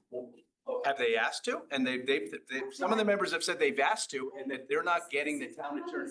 For the chair of the TP&Z, I would suggest that you reach out to, that's his board, and they are a duly elected board, so I want to have respect for, and don't want to comment right now on this board for an item that is currently being debated and deliberated by another duly elected board. Well, I think our board, if you're not gonna take the leadership position as the CEO of this town, I think our board should start talking about it and bring them Well, before. and I'm gonna take issue with that. While I am letting the TP&Z have the discussion, I spoke to Mr. Barnhart and Ms. Harrigan about concerns about parking. Doing a parking study, because downtown, there's a lot of parking that's not being used or not necessarily being used as effectively as it could behind the bookstore. And what bookstore? On the Fairfield U, there's a double decker when you're going into town. That's private property. Well, this is conversations with, I think this is a conversation that needs to be had. It's private property, but it's not potentially being used. So could there be some incentive for private business owners? The train station, you can park in the train station after 5 o'clock. So for people that are going downtown, I don't know if everybody realizes that. I think we could do a much better job with just wayfinding signs downtown where public parking is for people coming to town. Now, these are just conversations that are happening in terms of bringing a parking study down to make sure that we're being proactive and forward thinking. But I'm also respecting that we have people on that board that are highly qualified, many of them experts in the field, that are engaging the public and having the discussion, and they haven't acted yet. It's not acted on by July 1st. We have. Yeah, but let me just, I respect what you're saying. If I'm the head of the TPC and I get someone to a Board of Finance meeting, I may say, I'm not coming to your meeting right now. I'm dealing with this issue. I'm a duly elected official. You want to write me a letter? Feel free and give me your comments about what you just said, Jim, and I don't disagree with you really. So my point is, and I think we should have the meeting, but I want to I make don't know sure. if he wants to come to the meeting or wants to address the issue before the Board of Finance right now. It's really, it's, I guess the questions you asked, Jim, you know, if you don't do this by July 1st, are you going to account for maybe the loss of parking for our restaurants and movie theaters. That's why doesn't that concern you? And are you concerned that it's gonna be a loss of revenue to the town? And the head of the TPC said something to the effect of, you said, the parking garage is down there. Well, have you really looked at that? Where would they go? And what would they cost? What would they And what would cost? So we tell them about our bonding, that we don't really have bonding capacity with the projects we have coming up. And I agree with you. Some entities work in a silo, and I think you gotta think about the big picture. So is it a special meeting where we, like, I'm not sure what we accomplished between now and July 1st. I'm happy to meet, but I'm not sure what the agenda item is. I think like, so I don't know what the agenda item is either, but I like the idea of us getting more information on it. And the analogy I would give is when they were coming up with the, I forget what the core document is the TPC comes up with, but You'll CD. Plan of conservation and development. yeah, so Jen Jacobson was really, advocating hard to get them to incorporate, like our main fixed asset, our schools, into their plan of development. Yeah, And that was a really good thing that she did. It was crazy that they weren't considering that. yeah. Right? And I still think that the path of development is not totally accounting for the costs of our town's ability to take on this type of density. Yeah. So I don't exactly know how we fit in here, but I absolutely think we should. And I don't know much about this issue, and I don't have an opinion one way or the other. And I'm not opposed, by the way, to double decker things if that's what makes sense. But we should. You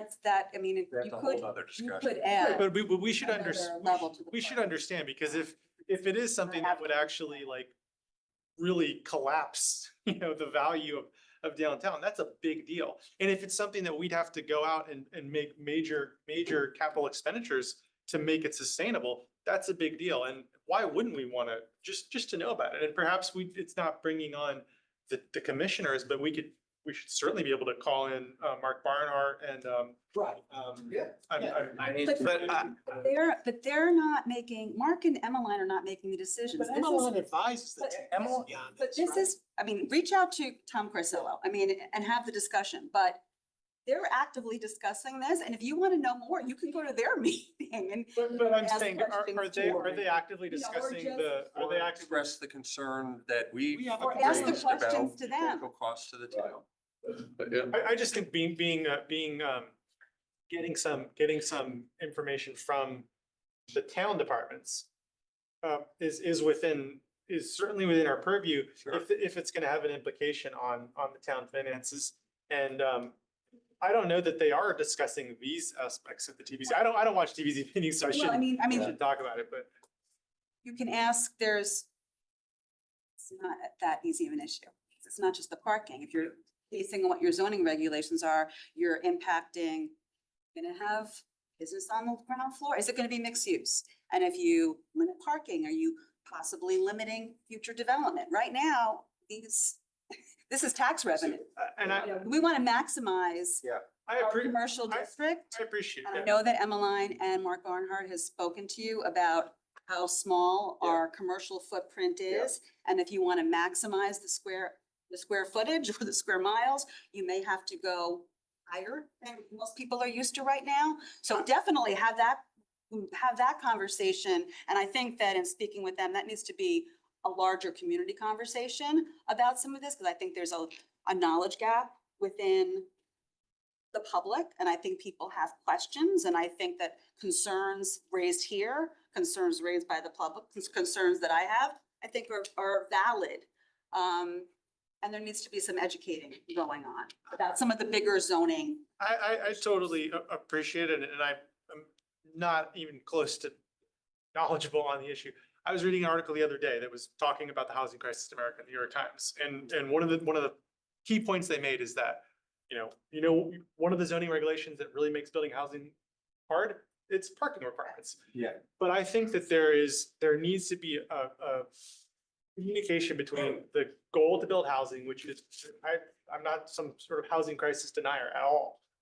But there's not enough discussion about does this town have the capacity to take on the density? It's just sort of pushed aside. Like, well, we have to build housing. Well, we do, but can we really absorb it? Well, and I think, look, I want this board to focus on the financial impact. of it, Yeah. Right, and if that means paying for parking space construction, that's a real cost that we have to consider, but I'm trying to make sure that we stay within our scope. Well, it's also about economic development. Oh, agree. If I have a store and people have to park a half mile from my store, they're not going, I'm gonna close my store. And I am not disagreeing with that, but I don't think that I'm not suggesting that people have to park a half mile for a business. I think that definitely we can have Mark and Emmeline come in and, sure, this is, hey. No, I understand, but so I don't want this to- discussion is about, I think and I said it a little bit ago. It's not clear to me what the agenda item is, so that's what I'm. Well, I was just gonna say, I watched Mark speak at his meeting. I was gonna say. Did he go around to all the merchants downtown as part of his economic development and say, hey, how are you guys? Is every merchant here okay with the fact that there may be housing built above here where there could be up to 15 units, and no parking, where they're gonna be parking along Post Road to live here, like coming home at 5 o'clock, parking on the street, because they've had a long, hard day like the rest of us. And they want to watch TV. And they're taking up the best prime parking spots in front of restaurants that are trying to have people come there. That's not what's being discussed. I hear people like Emmeline say at meetings, oh, don't worry, we can build parking garage. We can build parking lots? Who built parking lots? Where are those parking lots? We have 6 weeks to figure this out. I hear you say education. Education and what? How are we educating the public in 6 weeks? A decision has to be made or we forever lose our right. And I think that TP&Z is having the discussion right now. Well, They're doing this work. I mean, really think that our board should weigh in on the issues. Well, fair enough. And Mr. Walsh, I know that our downtown merchants, this is critical to their survival. Yes. The town getting this right. And valuation for our I want town. to hear from you too, because you actually were boots on the ground there. I owned a store on the Post Road for 4 years. Sold ice cream, right on the 50-yard line, right where Reef Road is in the Post Road. Next to the liquor store. And I can tell you, parking is a little seasonal, actually. You do a lot better in the wintertime than you do in fall and summer. Because people want to be out, to more cars. I would say that it is very difficult as a business owner to get foot traffic. We relied on people coming from Colony to walk down. Yeah. And it's I guess Jim, I think you're 100% right. I'm in your camp. I think something definitely has to be done. I'm in Christine's camp where she says, they're talking about it right now. They have a board. They are professionally looking at it. They're elected officials. I'm with Craig where he's like, well, where's the connectivity here? Where does this board want to step in? If there's expense involved with parking garages, I think that's the They're perfect just spot. missing that as being like, oh, we'll take care of it that way. That should be. And we should know what's coming, if that's coming, because we need to prepare for it financially.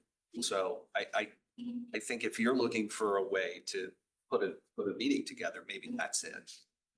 Or maybe we express our concerns, maybe Jim. I mean, I'll write a letter For the board. Yes, as the Something like chair, I that. can send Regular guy. the chair of the TPD, Mr. Corsillo, and express these concerns about potential expense that's not really being considered based on our understanding of their discussions today. I just think that they're operating in a silo right now. And they don't have all the information. Neither does Emmeline have all the information on what parking garages cost to be able to always keep saying to them, we could build parking garages. For how much money, Emmeline? $20 million to build a parking garage? I'm not advocating building a $20 million parking garage right now. And I, Where are people gonna park? I think that they're. I just want to say one last thing, because you mentioned this statement. You're talking about behind the boat store. I know that landlord. That is a national REIT. That is Regency Centers. They are in business for one thing. generate as much revenue, because I've leased from two of their locations. Two of their locations. It is money for their shareholders. And they are not going to allow public parking in their spots, have lawsuits brought against their insurance carriers for people slipping and falling, and this is their car being robbed, and then they get sued for not providing security. Unless, for one, on the insurance side, they'll just let the town insure the whole thing. We'll be taking it. You'll be like, okay, first of all, we want money from you. First of all, we want money from you. Second of all, you're gonna take it over and indemnify any type of loss we have. And you're not gonna wanna do that, Madam First Selectman. Well, you shouldn't. And you shouldn't do it for the. You know what, I'm Maybe this is a question for TP&Z, but I'm trying to figure out how the current train station parking might be able to be used, and because to your point, after 5 PM, anybody can park there, right? Yeah. And until, what is it, 8 AM, it's not enforced, so we could say no overnight parking on the street, so no apartment renters on the second floor are parking on the main street overnight, and they are forced to park in the train station overnight. I don't know if that's a different permit that we start issuing. They start parking there and walking back and forth to their apartment. I don't know. All the law says is that You have to have it. you don't need parking on your property. Oh, they let everybody park someplace else. But the You're town, but the town can say no overnight parking, I mean, there's things. on the I mean, Post Road, right? And this side roads as well, right? We could basically force any renters, if they're gonna park overnight, they're gonna park in the train station.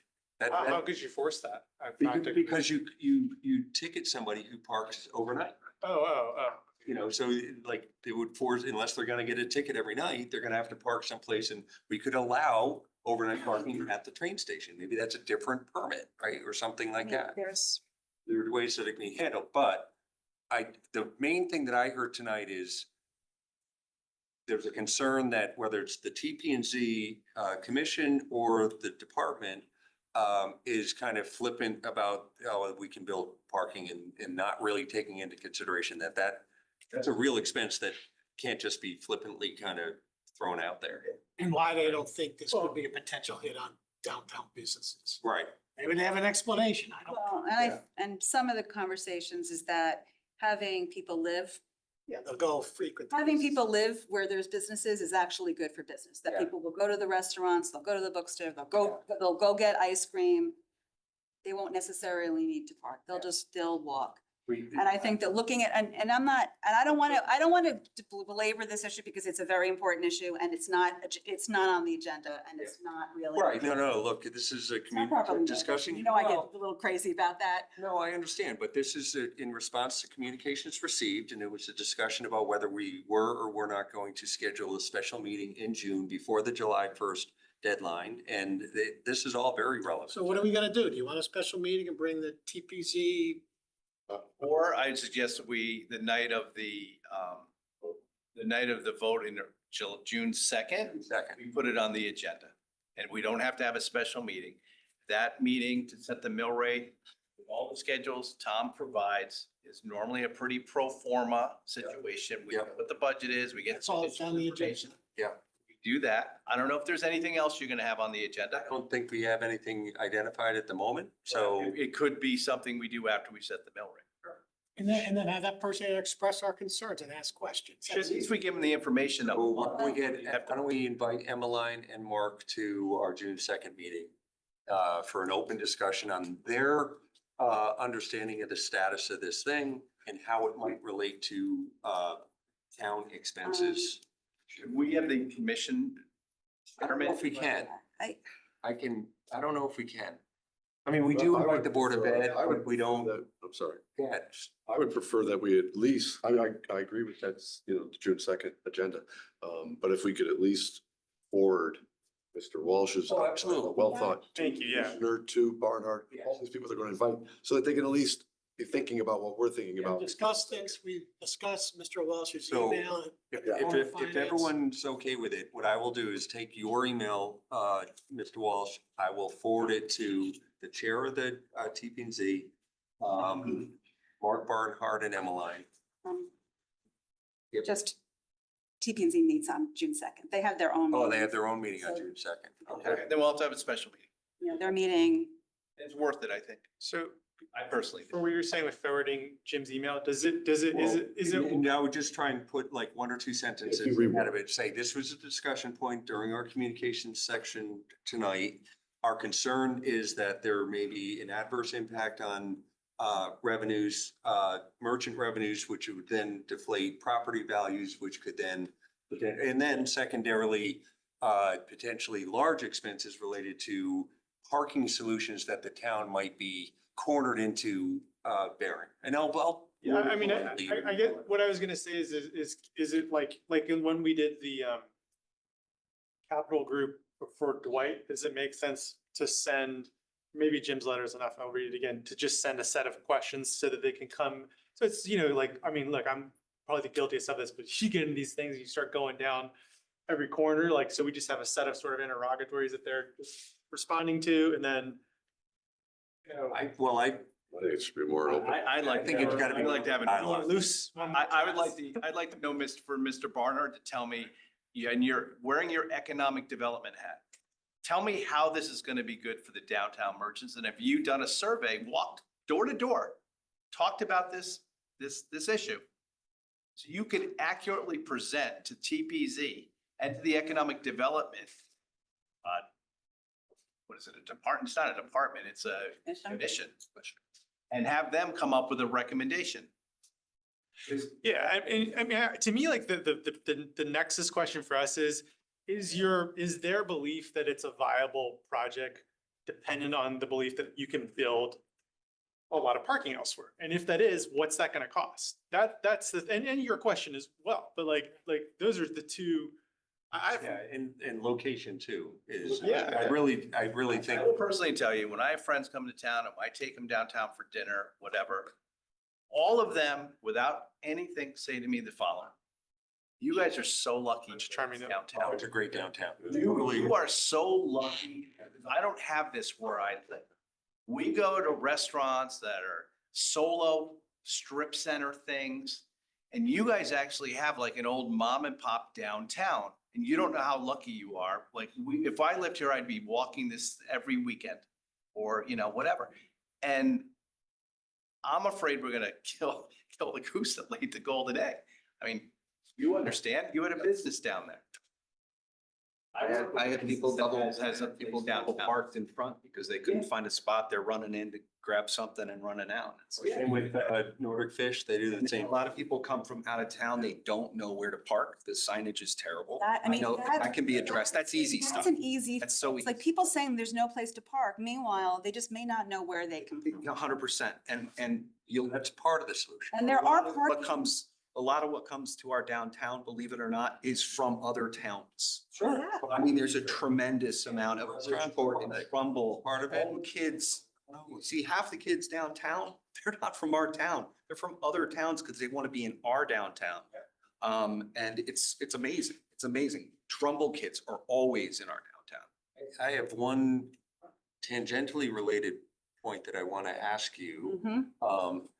It's a drop in the bucket, so it's not the whole solution, but from Reef Road down past Colony, where the striping is now, there's actually space for double parking. Not that double parking is what we want, but like Greenwich Avenue and like some other towns, diagonal parking. I mean, you How could. do we make that happen? mean, You'd almost double the spacing in that one block. This is, not that and Mark did speak to, business owners, having some streets be one way. And then you could have Right. diagonal parking and you would be increasing the amount of parking on the street. Yeah. With Route 1, I mean, it's a state road, so I don't know. But there, But on some of this, like these are the type of discussions Well, that I who- think TP&Z are discussing. right. There are parking regulations in the zoning regs right Yeah. now. Yeah. They're looking at updating those zoning regs. So But when I who- say let them do that work, like they're doing this work and having these conversations because they want to build a vibrant downtown. Of course. I think more than not more than anyone, but we're all on the same team about this. We want to have a vibrant downtown that supports our local businesses, grows our local businesses, makes it more walkable, Right. safer for pedestrians. Right. That's good for business. But I guess my point is, I think we approach this two ways. One, there's probably the significant benefit to a comprehensive plan that considers Sanford Street and all these other, whatever it is, right? But there's also low hanging fruit. And if we can just get the parking diagonal in that one block, we'll add 15 spaces there. So how do we, who, is that TP&Z? No, well, Do you need an additional pedestrian walkway to go over the train tracks as well? Yeah, that, Or a tunnel underneath. Or a tunnel. I would think the overhead would be cheaper. It wouldn't, it'd be super So expensive. here's the problem. We need to make a decision in 6 weeks. The town needs to make a decision. well, If he's eating to make a decision in 6 weeks. well. And what we're talking about is Elevator, you overall just do plan it. over a year and Do a it half, another 2 years. I mean, the way that. Saying to just add reserve back To half of that. the option of having this Basically. carve out. Easily do that, Christine. Because my problem, all right, So my general thing is, I just want to say, I think there's a parking problem down there that can be corrected, like I agree. these ideas. Now, I think there's a parking problem there.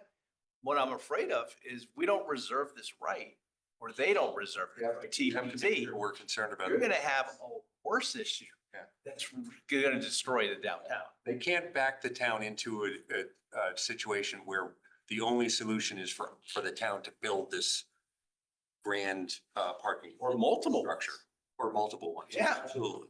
We're at, as a point of order, we're at 25 minutes on an unnoticed item on. No. This is part of, Noted.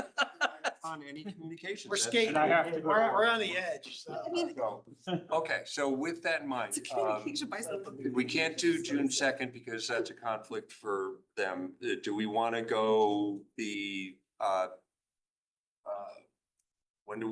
I want to find a date that works for us. Personally, I think it should be as early as possible in June to give that. June 2nd, a Tuesday? Yes. Talking about, June 2nd is a Tuesday. Can we do Thursday that week and get it over? I think that'd be a great idea. 4th? I will have to Yes. miss that. I would like to give them time. I don't want to do it on the 28th of June and they got to vote by July Yeah, 1st. I'm traveling out of town the 4th, 5th, 6th. So Graduation. too. Well, I'd rather you be here, so let's, What about? June 9th? that's fine. They have a meeting. They have standing meetings on I mean, Tuesdays? they're meeting, they're meeting, 3 times a month. they're doing.